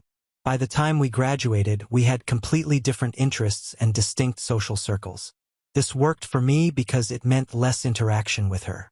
She was still mean, especially in school because she wanted to look cool for her peers, but I was very used to her so it never fazed me. Anyway, it was at the end of school that things between us escalated to levels I will never recover from, and I haven't been in contact with her since. I worked very hard on my college applications because I knew what I wanted to do. Plus, almost all my friends wanted to go to good places and do well for themselves. I hadn't known about Talia's preparation for her essays, and I wasn't nosy, so I never asked. But she looked way too confident about her admissions for someone who wasn't prepared or at least didn't know what to do. To my dismay, she got in and I didn't. Long story short, I found out in the nick of time that she had stolen my essay and submitted it. I was furious and didn't want to tell my parents because, as always, they would have said that I needed to suck it up and that now nothing could be done. I was done being nice and trampled on. I decided to go nuclear. I emailed the university with details about her plagiarism, showing them how this work was mine. I also told them about the situation at home and requested them to be mindful if and when they responded to her. Well, they did, and they blacklisted her, citing that they had found she engaged in plagiarism during her application. When she got the email, she sat in disbelief and looked at me with such hate I thought I would collapse. But she couldn't admit anything to Mom and Dad. What could she have said? That she stole my essay? I knew I had caught her in a bad position, and I was more than elated that she was getting her due. The situation was tense and hilarious, at least for me. I knew what she had done, and she knew what I had done, and I didn't want to go to Mom and Dad for resolution, and she couldn't go because that would mean admitting she stole my work. Unfortunately for her, Mom and Dad were heartbroken by this injustice. They were sure they wanted to take it up with the university, insisting there was no plagiarism involved. It's here that things got messy. My parents sent the email, and what they got in return was a detailed reply about her application and the source she stole from, my work. I foolishly hoped that when they saw what their precious daughter had done to me, they'd finally see her for who she was, and maybe, just maybe, I would become an important part of the family. What happened was quite the opposite. I was yelled at for days for purposely ruining Talia's life and career. The moment they learned I was the one who reported the plagiarism, they found someone to hound. No matter that she stole my work, no matter that she was in the wrong, and no matter that it was because of her that I couldn't go. The only thing that mattered was that I had acted without consulting them. They called me every name in the book and said the right thing to do would have been to talk to them about it, and then they would have come up with a solution. I told them their only solution would have been to let her go scot-free, and I would have been asked to just suck it up and apply elsewhere. It was a mess at home, and no one was even willing to see my perspective. It had become clear that no matter what I did, I'd be the black sheep, and no matter what Talia did, she would never face the consequences. The next few months were brutal, but I was just waiting for college. I knew that the minute I stepped out of the house, I wouldn't be coming back. There was nothing to come back to anyway, and that's what I did. I left for college and immediately went low contact with my parents and no contact with Talia. She was dead to me after her little stunt, and I didn't want anything to do with her ever again. College was a refreshing change. I made good friends, had a good life, and worked hard. I met Matt in college and we hit it off instantly. Matt and I were friends for a couple of years. He was my senior in college, but we shared the same friend circle. Right before he graduated, he asked me to be his girlfriend, and I said yes. He was one of my closest friends, and I was extremely happy in his company, so to me, the logical next step was a relationship. When I said yes, he told me he'd had a crush on me for years and had been trying to muster the courage to ask me out. I honestly thought this was adorable, and I told him I would have said yes even if he had asked me earlier. We had a good relationship for all it was worth. We were already very good friends, so we knew each other well. There was a level of comfort and honesty, and it just came naturally. I also told him about the entire situation with my family. I explained that I was extremely low contact with my parents and absolutely no contact with my sister, and nothing could ever make me talk to her again, and I asked him to respect that. He thought it was absurd that a family could be so dysfunctional because his family is picture perfect. His parents are madly in love. He's the oldest of 4 siblings, and they are all close and supportive. My ordeal was alien to him. I respected that, and I respected and enjoyed the family dynamic he came from. It was honestly adorable, the love they shared. I had always been deprived of it, so I couldn't help but feel a little jealous, but I made it clear to him that he should never expect me to go back to my family and try to sort things out just because it was impossible for him to conceive of dysfunctional families. He seemed okay with it, which is why I trusted him. I never knew that this was going to end up being the worst time of my life. 2 years ago, when I was 25, Matt proposed. I obviously said yes. We had been dating for close to 4 years by then, and I was sure he was the guy I wanted to spend my life with. He introduced me to his family earlier, and they accepted me with open arms. I felt like I finally had a family.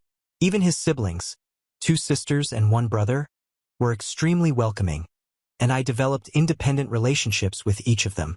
It was like I had become a part of the family before I even married him.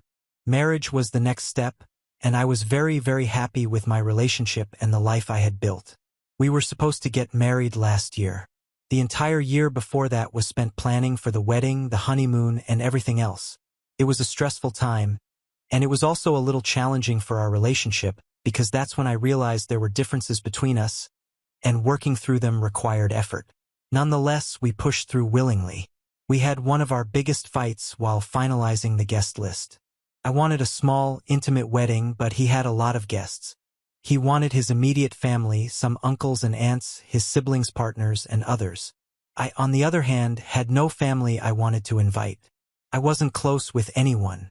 I told him I would only be inviting my friends, and I honestly did not want my family anywhere near me on my wedding day. At first, he agreed, but I could see his hesitation. I asked him if there was a problem, and he said no, so I dropped it. A week later, however, he came to me and said that I needed to invite my family because there could be no wedding without family present. I looked at him with wide eyes and told him I had always made it clear that my family wasn't a part of my life. They didn't even know I was engaged, and that the only 2 people needed for a wedding are the bride and groom, so there was no reason to be worked up about my parents not attending. He wouldn't back down. He said that whatever fight I had with them could be set aside for one day, and that he wasn't asking me to start a relationship with them or forgive them, just to invite them to the wedding. I told him that any invitation would mean I wanted to mend things, and that was the last thing I wanted to do. In hindsight, I should have left him right there. I could see that despite claiming to understand my reality in childhood, which I was always transparent about, he had chosen to throw this at me. But I was a fool in love. We fought a lot, and I almost stopped talking to him, but deep down I knew we needed to reach a compromise. After a lot of back and forth, he finally told me why he insisted on inviting my family. He said he didn't want his family to think he was marrying a woman who didn't have a good relationship with her family. His family is very conservative that way. They have always lived with a family-first rule, and he felt that my parents' absence would reflect poorly, and he didn't want that for me. At that time, I thought his thought process was caring and thoughtful, but I gradually realized how problematic it was. He was more worried about the impression his family would get, especially his extended family, because his parents and siblings already knew I didn't get along well with mine, than about what it would do to me psychologically. The show was more important to him than his bride, and I should have seen that. I didn't, and I paid the price. After a lot of back and forth, I agreed to call my parents. But that was where I drew the line. I told him I would have them there, but no other family members, especially not Talia. There would be no father-daughter dance, and my family would not be allowed to give speeches. That was the only condition for inviting them, and he had to meet me halfway. Thankfully, he agreed, and he knew he didn't have much of a choice.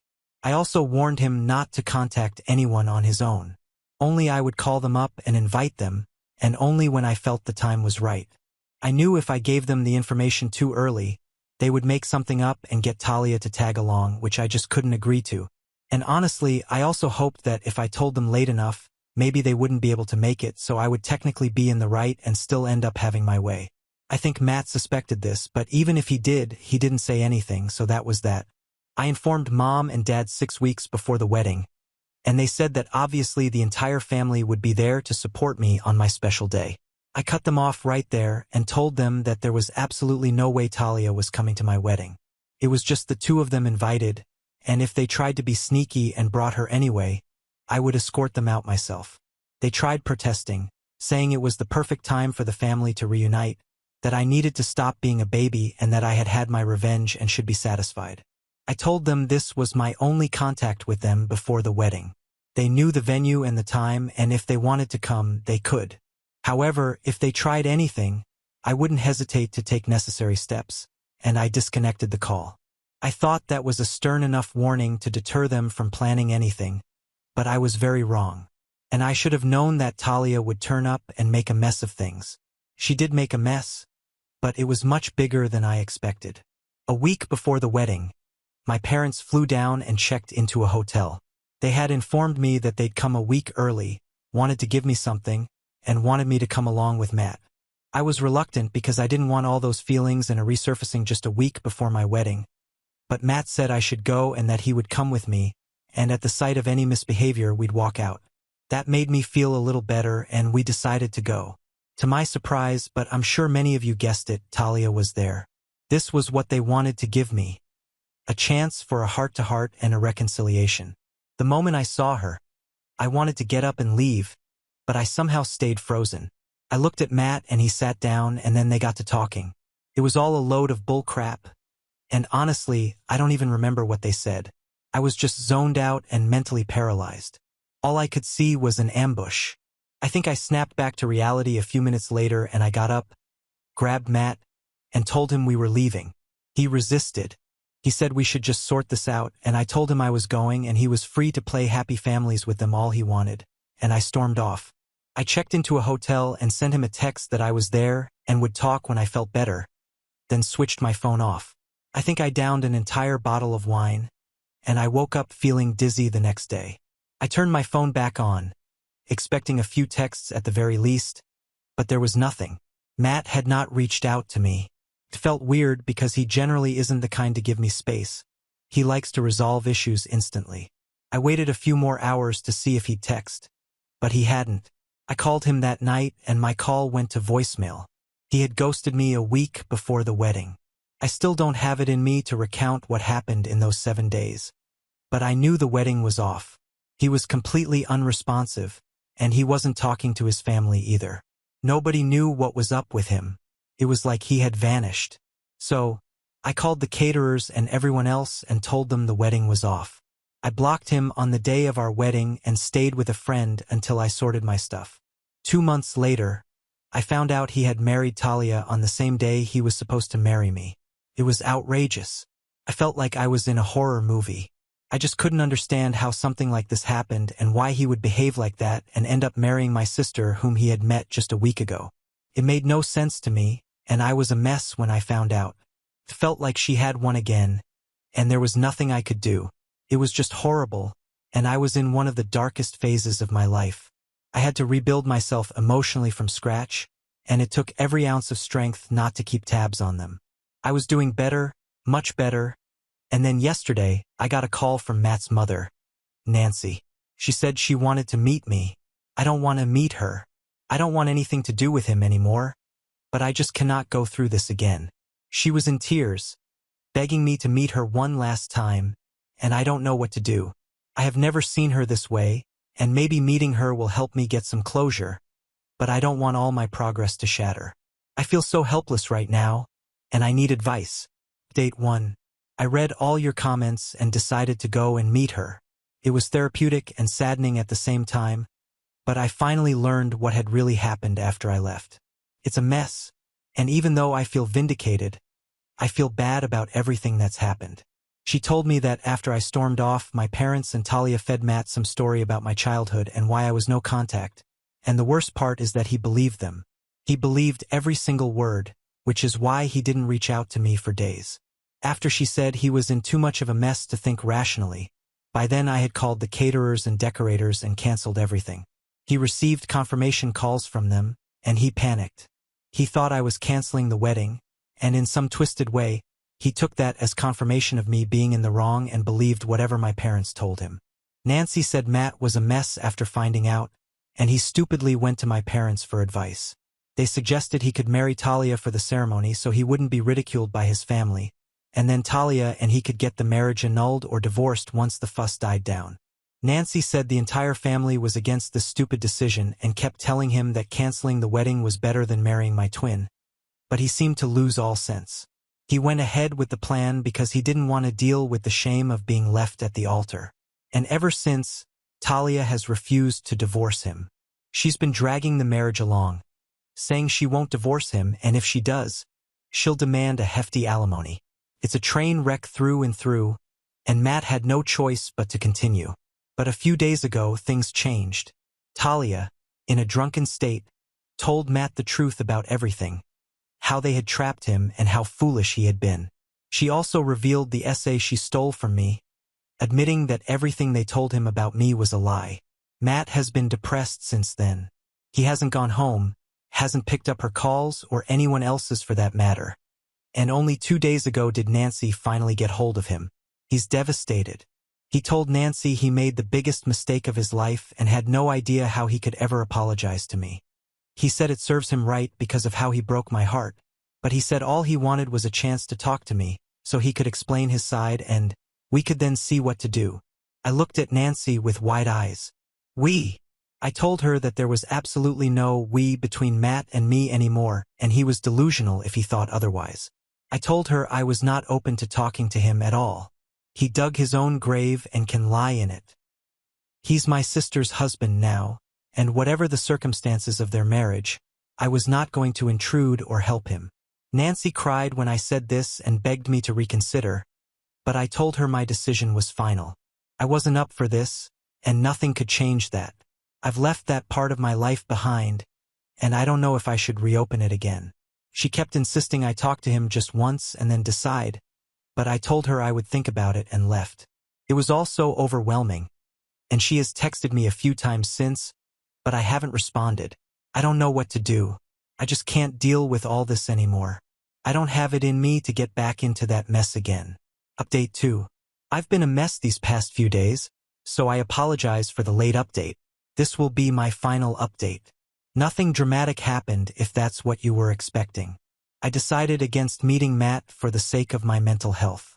I told Nancy that while I was sorry for what happened, Matt deserved it for believing strangers over me and choosing to protect his reputation rather than talk things out.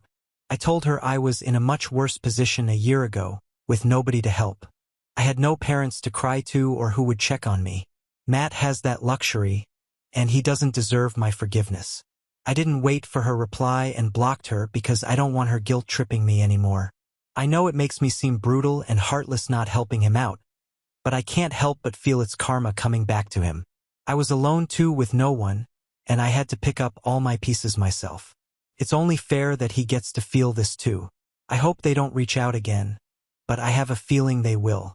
However, I know for sure that I won't respond to any texts from them.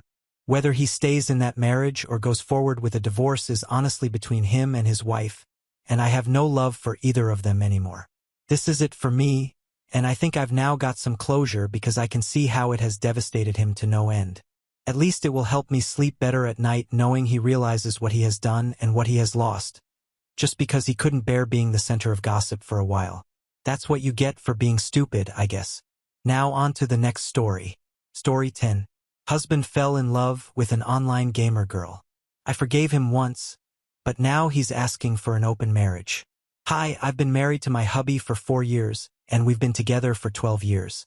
After a lot of financial struggle, we bought a house, and we are now planning to have kids. The thing is, a few months ago, my husband fell sick and had to stay home for a while. He decided to pick up an online game and started having weekly sessions with a group of players. Among them is a girl, 30 I think, and long story short, he fell in love with her. He broke down crying a month ago and admitted it. He told me it built up so gradually he didn't understand how he felt until it was too late. They started texting privately after meeting and eventually had one-on-one calls together. Then, at some point, he said she told him she was in love with him and he realized it was mutual. He said he told her it was impossible but loved her, too. They tried to be just friends, but they couldn't resist and continued to show affection for each other. He showed me the texts but also ventured into sexting.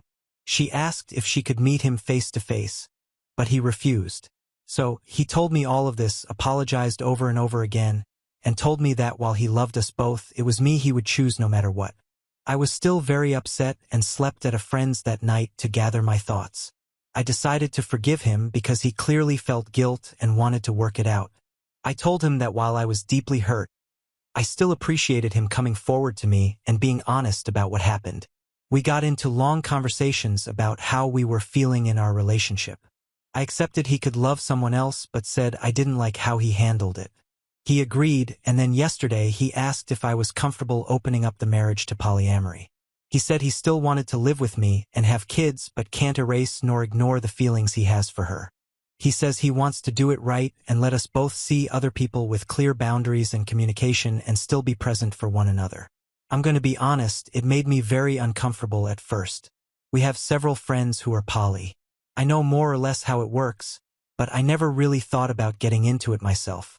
I am not against it, it just never crossed my mind before. I am trying to think it through, but it's a lot to take in. Could you guys give me your opinions on this? Thanks a lot. Update 1. Hey guys, first off, sorry I didn't reply to all your comments. I am very thankful for them.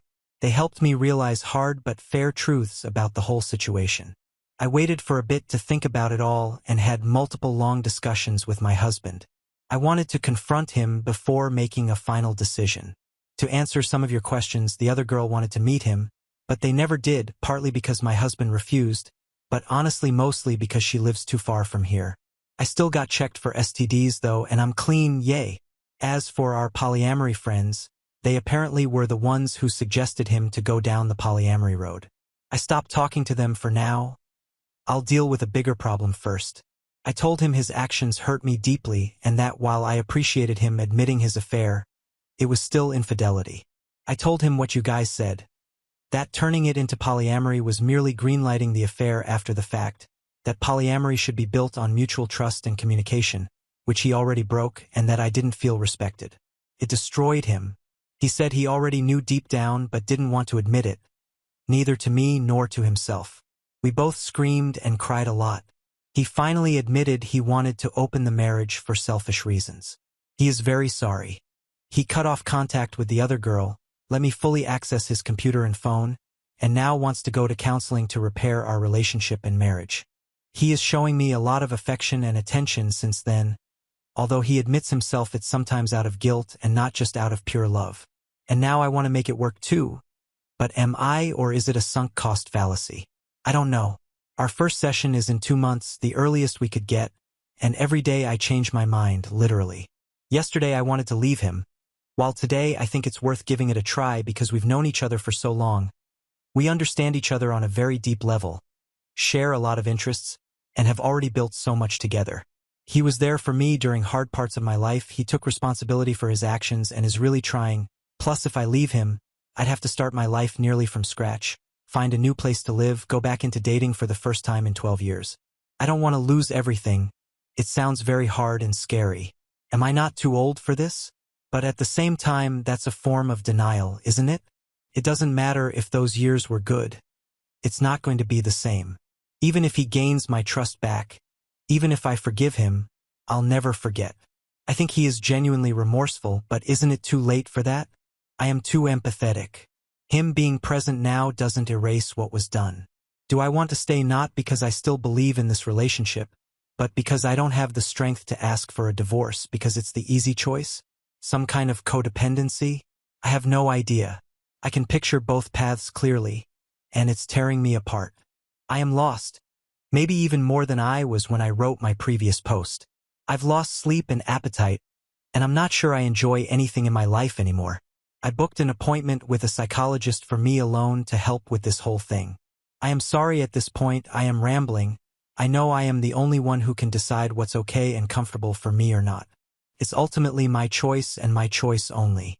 The emotional hell I'm going through just makes thinking about that voice very hard and paralyzing.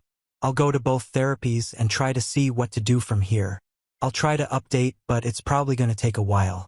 I am sorry, I want to thank you again for your support, and I'm sending you guys a lot of love. Edit. A couple of things I should have mentioned but didn't, because putting all of that into writing without omitting something is much harder than I thought. He cut off contact with her because once he told her he was married and wanted us both, she just ran away and broke up with him.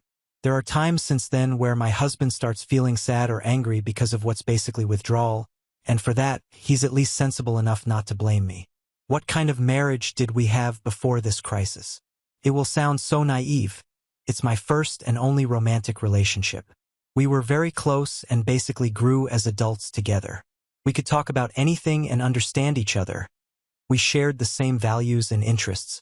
What changed, I think, is that we got into a routine and he got bored. During our argument, he said he was addicted to the attention the girl was giving him and that he felt I didn't show him I was in love with him enough anymore. I told him that even if it was true, he should have told me instead of having an affair. On one hand, I have my faults too and I could accept this as one of them. On the other, I was taking care of him in the house while he was sick. I don't think he believes it, I don't think he means it, but it makes me wonder whether I was actually a good wife for him, even though I am not responsible for his actions. Thanks again for your support, y'all.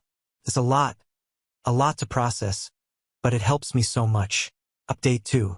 Hey, I hope you are doing well. A huge amount of things happened since then. I'll quickly summarize. Feel free to check my profile if you want to know more. It was a very, very unpleasant ride. So, soon-to-be ex-husband had an emotional affair online and tried to make me greenlight it by asking for an open marriage where we'd be allowed to have side adventures.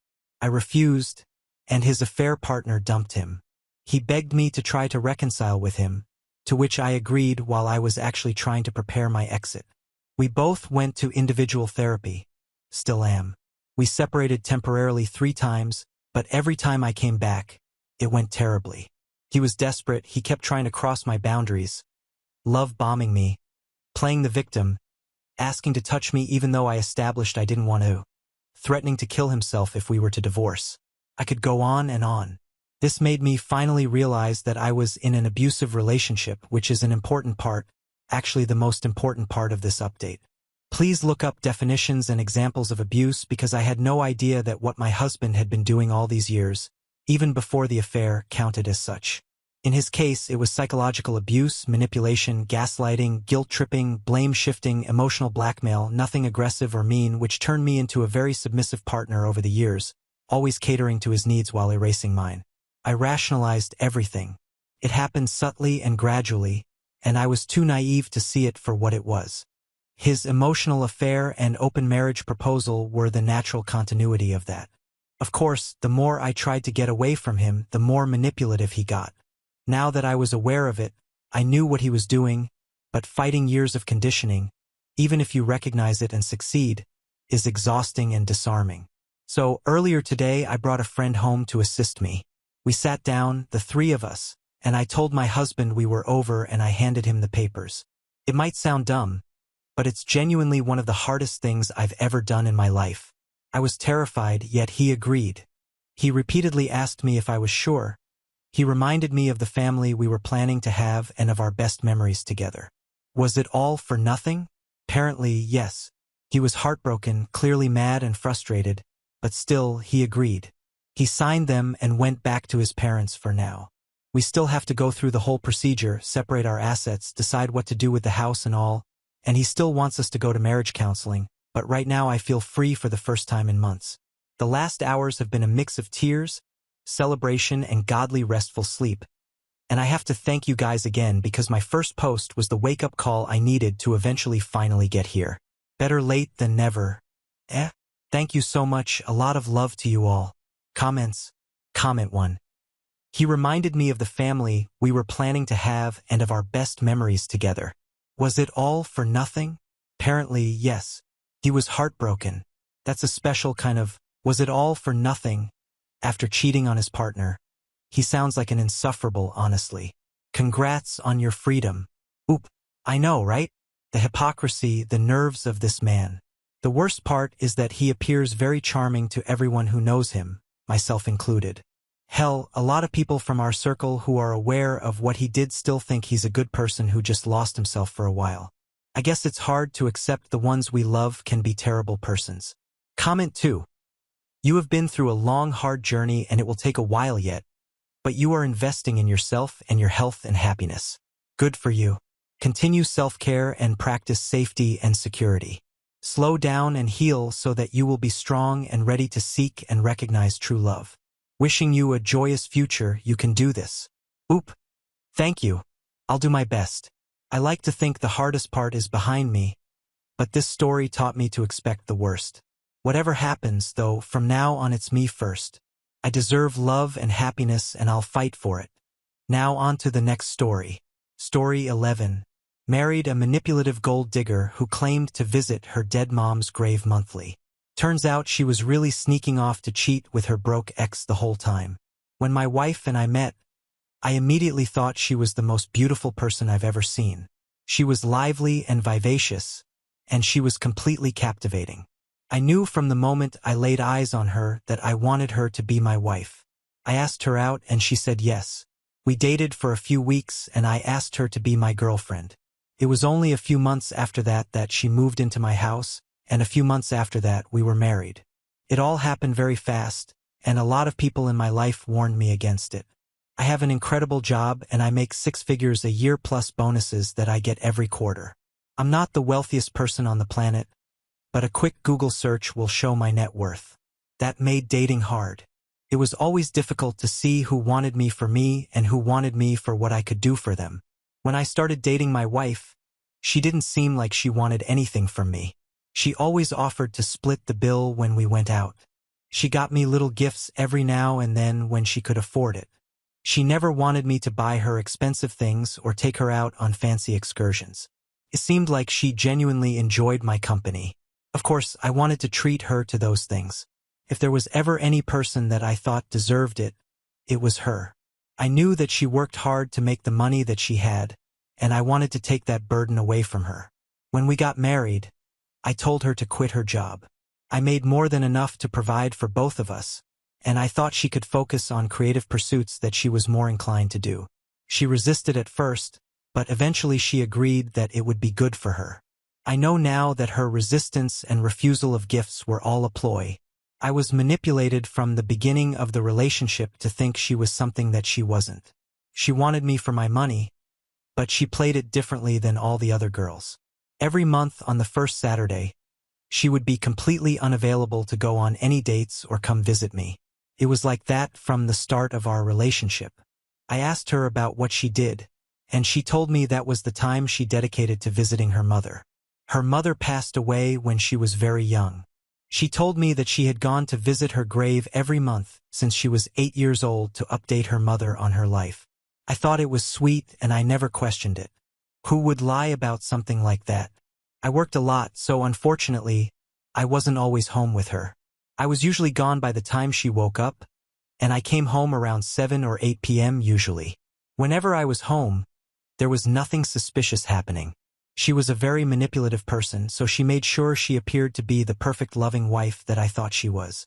She went to visit her mother one day, and I went on with my day as if everything was normal. I got a call from her in the late afternoon, so I answered the phone, but it wasn't her on the other end. It was the hostess at a restaurant in Manhattan. Apparently my wife left her phone behind and the woman was calling to try and get it back to her. She told me that her mother's grave was in Long Island, where she was from.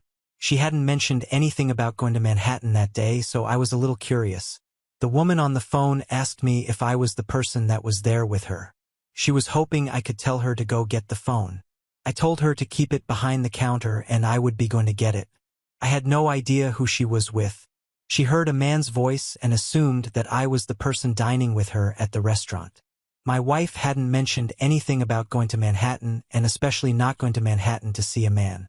I ended up taking off work early and going to the restaurant that the phone was at. I picked it up and looked through it while I took a cab home. I knew her passcode, but I had never looked through her phone before. I felt like a major invasion of privacy, but given everything that I just learned, I felt like I needed to. I looked through it and I found a conversation with a number saved in her phone as Penny. From everything else I saw, I knew that the name was fake. There were a lot of explicit pictures being sent back and forth, and it was definitely a man she was texting. There were messages that went back for years between them. Through the context of everything, it seemed like my wife had been dating this man and fallen in love with him. Unfortunately for her, he was broke. That's why she broke up with him. She wanted a certain lifestyle and he couldn't provide it for her. Regardless of how she felt about him, she needed to make sure she was provided for. Even though they broke up, they still saw each other once a month and slept together. It was like an agreement of sorts that they had. The man asked about me in the messages too. He asked her if I was pleasing her and if she thought about him while she was with me. She told him that she thought about him all the time, even when she was sleeping with me. My wife asked him about a woman that he will call Lee. He told her that Lee was nothing compared to her.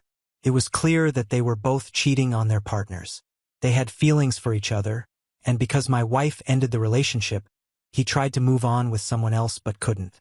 My wife lied to me and told me she was visiting the grave of her dead mother to cheat on me with this guy. It was honestly unbelievable. She wasn't at home when I arrived, so I tried to prepare myself for when she got back. I sent myself as many screenshots of their conversations as I could because I was going to need them to divorce her. She wanted my money and I wasn't going to let her have any of it. When she got home, I could tell that she seemed exhausted. She looked disheveled and I could tell that she was just out cheating on me. It was just something you could see on her. She was surprised to see me home and I told her that I got a call from the woman at the restaurant and I showed her the phone. Her face fell immediately. I had no doubt she assumed I looked through it. I asked her who she was at the restaurant with, giving her a chance to at least tell the truth before I broke the news to her. She told me that it was an old friend that she used to model for when he was painting. She said that he wanted her to be in a portrait. She threw on a fake smile while she lied to me and tried to stick with what she was saying. I guess she thought I was just that clueless. I told her that I knew everything about the guy she was seeing. I told her that I knew about Lee and how they were both having affairs, and I told her that I knew that she was only with me because of my money. She tried to tell me that none of that was true and that I was wrong about what I interpreted from the messages. There was no interpretation. It was written out in front of me and I read it for what it was. I gave her a week to get her things out of the house and I told her that we would be getting a divorce. When it came to the divorce, she thought that she was going to take me for half of everything I had. I remember sitting down with her and our divorce attorneys while she gave me a smug look. She thought she won. We signed a prenuptial agreement. Yes, according to that, if we ended the marriage, she would be entitled to assets. Unfortunately for her, she cheated on me, so the prenuptial agreement was voided. She didn't get a dime from me. She had no money and savings and no job.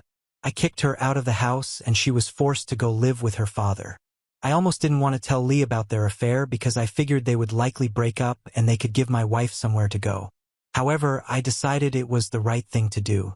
I found out who she was and I reached out to her and explained everything, showing her some of the screenshots that I had. She was completely shocked. She reached out to me a couple of weeks after I told her everything and thanked me. She hadn't even considered her boyfriend would cheat on her, and they were getting to a very serious stage in the relationship. She was glad somebody showed her his true colors before she made that big step. I've been wary of people's intentions with me for a very long time. Unfortunately, I feel like I've been manipulated in this past relationship and I am somewhat closed off to them now. Honestly, I would have rather dated somebody who was upfront about their motives from the beginning rather than somebody who lied to me and made me believe they were someone else. Now on to the next story. Story 12. I'm a nanny of a kid and he acts like a baby, sleeps with his parents, and spies on me through my window. I thought it was cultural, but this behavior creeps me out. So, I am from the US and recently moved to Italy to nanny. I feel this is important because so far I have not been able to tell if I'm struggling with a cultural difference here in Italy or if I actually have reason to be weirded out. It is easy to tell that the son, Dario, is in middle school, as he is already several inches taller than me and his mom and is maybe 30 pounds on me. When I first got here, some of the stuff that freaked me out a little I could handle and I chalked it up to being an Italy thing. This includes stuff like talking almost exclusively in a baby voice when addressing his parents, calling his parents mommy and daddy, fighting physically with his little sister over who gets to sit on mom and dad's lap multiple times throughout the day, fighting with the sister over who gets to sleep with the parents, getting extremely upset when mom or dad leaves for the day and whining about not getting enough kisses or time laying in bed kissing with mom, and having his parents blow on chewed food in his mouth because it's too hot. Now, I really don't want to be critical of this if it's normal here, you know? But in the US, I seriously can't imagine a single 7th grade boy engaging in any of these behaviors, so it's really new to me and really it hadn't affected me, so I just let it be. The problem is, though, that now I'm starting to get involved and it's making me really uncomfortable. For example, our rooms have adjacent windows, which allows the kids to see into my entire room at all times. To me, this is pretty inappropriate. What am I supposed to do when I need to change clothes? But I also don't want to seem like I am sexualizing children or accusing them of anything.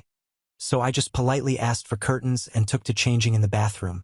After weeks without curtains, the family finally promised me that someone was coming to put them up. Well, he only put them in the kids' room. Ever since then, I find Dario peeping through the curtains at me multiple times a day. Now, I'm sure he is just checking on me or curious about what I'm up to, but it makes me so uncomfortable. I didn't want to tell the family, though, because I'm afraid they would think I was accusing their baby of, trying to spy on me changing. So I just took matters into my own hands and hung a blanket up over my window. Another issue has been when we stay at the kids' grandparents' house. There is a room for the parents with a bed for one child, and a room for me with a bed for one child. I figured we would split up boys and girls and I would stay with the daughter, but nighttime rolls around and Dario is crawling into the bed next to mine. I was so uncomfortable I could hardly sleep. I have talked to my friends at home about this and they all think it's really weird because we aren't related and he's a teenager now, but this is, of course, an American opinion, so I can't tell for sure if we're imposing our ideas on this family. Again, if this is really a cultural thing, though, I don't know how to tell the family that where I am from it's kind of inappropriate for a boy so old to be sleeping next to me, especially when he's been spying on me lately without causing issues. Of course, these behaviors affect other aspects of our life as well, as it is hard to get Dario to do anything because he usually claims it's too hard to do. Making a bed at 13? Too hard. Are you kidding? And I often find myself wanting to tell him to grow up. What I need help with is knowing whether he does need to grow up or if all this behavior is normal here and I am the crazy American that needs to adjust. Is this behavior normal for a 12-year-old or is it immature? I feel like the parents still really see him as a young child and usually he acts like it, but for the most part it seems like he plays up the baby act because he knows it makes his parents cater to him more. If this all is abnormal, does anyone have any suggestions about how to bring this up to the family? Edit. Just want to clarify that at the grandparents' house there are 2 beds and they are next to each other. Dario was not in my bed, but in the bed next to mine. Comments where OP has replied. Comment 1. It's normal behavior for a spoiled 13-year-old. Of course, most adolescents would want to peek at you through the curtains. The problem is the parents. They have to stop that SHT right now. Don't you have authority as a nanny to scold him? I'm Spanish. We have a very similar culture to Italy and that SHT is inappropriate. The parents are educating a horrible child that will grow up to be an a-hole that thinks the world should cater to him. Oh my goodness. The relief I am feeling right now to know that this isn't normal. So far, I have not particularly felt like I have much authority because the times I would scold him, the parents are sitting right there. And how can I reprimand him in front of his own parents? I didn't include this in the post, but he is already showing major signs of being an a-hole. He is always so rude, critical, and ungrateful. Every meal I make, he has something to insult about it. He treats his little sister like SHT, even though she is a doll and often acts more mature than him. And he loves ordering me around and telling me what I'm doing wrong. It drives me up the wall. Comment 2. We've established this kid's behavior is weird, but WTF at the parents responding to your request for privacy curtains by giving them to the child? OP. I have no clue. They've been really weird about some stuff. Like, this is TMI, but the mom knew I was on my period because I had to ask her where to buy tampons here, and we get to the house and there's no trash can in the bathroom or in my room. I asked for one multiple times and she said she would get one and never did. And when I asked last, she said, well, the kids have a trash can in their room if you need it. Like, WTF, are you not an adult woman?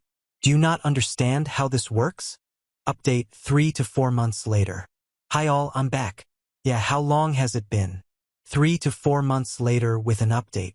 Long story short, I quit. Here's the long version for those interested. The curtain issue. Like I said in my last post, I had just hung a blanket for privacy, and since then there have been no peeping issues. I asked 2 more times for curtains and was reassured both times that the curtain man would come to hang them in my room. He did come back once and hung more curtains in the kids' room, but again not in mine. Then I was told that they didn't like him and would be finding another curtain guy to hang my curtains. It's been 4 months, no more mention of it. I still use the blanket. The vacation issue. I have simply refused to go on vacation with them. I'm off on weekends and I've reached a point where I just refuse to be home for the entire weekend and manage not to see them from Friday night until Monday morning. If I can help it, I go on weekend trips, crash on a couch, sneak into my room when they're eating, things like that just to avoid seeing anyone on my days off. The Dario issue. Dario still acts extremely immaturely. I've warmed up to him a lot and I've figured out how to cut his rudeness and such. He's become a lot more positive and kind, especially because his mom has been gone a lot and he's with me every day. I'm very upbeat and I've worked really hard to get him to socialize and speak kindly. Unfortunately, he seems to have almost regressed in terms of the childish behavior. He still sits on laps, kisses a lot, and sleeps with a parent when the other is gone. The baby talk is constant. For example, he loves to repeat back butchered syllables of words, if that makes sense. Like his dad will say, "Passami un cucchiaio," pass me a spoon, and he will clap and exclaim, "Aio," or "Vuoi dell'acqua," do you want water? And he'll go, "Quay." He also has started eating kind of like a baby, too. Like he'll take the remaining tomato sauce that we used on pasta and use the giant spoon to drink it out of the pot and get it all over his face and then suck on each of his fingers. But when I look at his parents, they're looking at him like when you see a cute baby trying to use a fork and getting food on his face. But he's 13, so it's honestly sickening to watch and listen to. He won't lock the door when he goes to the bathroom or showers. Why? I started locking the door when I was like 7. And he even cried the other day when his sister sat on the foot of his bed. He doesn't like things touching his bed. And guess what? The parents got mad at the daughter, said it was her fault for baiting him. She just had to tie her shoe for a second and they declare that it's her fault. Dario will be upset all night. He also hasn't made any progress with friends and has taken to playing League of Legends, so he won't leave his room or do any activities or lessons with me or the sister. It's pretty sad, honestly. Basically, the hardest part of this whole thing has been the mother. I won't even go into it here, but she's honestly clinically insane and I feel so bad for all the people in this house that have to put up with her.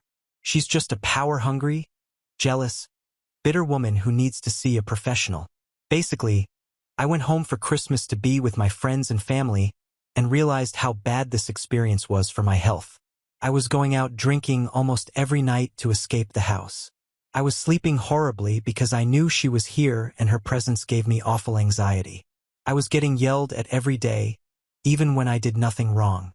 I was at home in the States and the thought of going back made me absolutely miserable.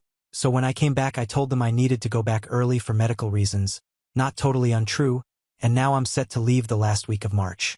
They found a new girl. Look out for her post here sometime in the future. Now on to the next story. Story 13. Our BFFs told us they're swingers during a drunken night. I was uncomfortable, but my husband seemed interested. My husband thinks I was rude to his friends over the weekend, but I just felt I was being honest and they were being inappropriate. My husband and I have been married for 13 years now. We are both in our early 40s and have 2 wonderful preteen kids. We were college sweethearts, and he is the only person I have been with. We have a lovely life. Last week, one of my husband's childhood friends, John, and his wife, Leah, visited us along with their kids. I have known them for a long time, and they visit us every summer and we take vacations together. Our kids are the same age and get along well. On Saturday night after the kids went to bed, Leah and John suggested we go to our hot tub and get drunk. I only drink socially and I was just sipping some wine while others were seriously getting wasted. Leah brought up the issue of sex and how they had slowed down a lot when the kids were young and now again rediscovered their spark as the kids were getting older. John told us that they have also been experimenting with the swinger lifestyle and how amazing their experience has been. My husband was drunk and told them that we never lost the spark and things have been great while I was just uncomfortably listening to them. Leah asked if we have ever tried swinging or an open relationship since we both got into a relationship when we were young. My husband had girlfriends before we met me, but I have never been with another man. Leah asked me if I have ever wondered if I missed out on that phase. I told her that I did not since it was like winning a lottery with my husband, then it would be foolish to regret not buying the wrong tickets. John asked my husband if he has ever thought about swinging or being with someone else. John was telling him about how the experience is amazing and just adds spice to a marriage. My husband was being polite and listening to it intently and asking him questions about how they got into it, how they meet other couples, jealousy issues, etc.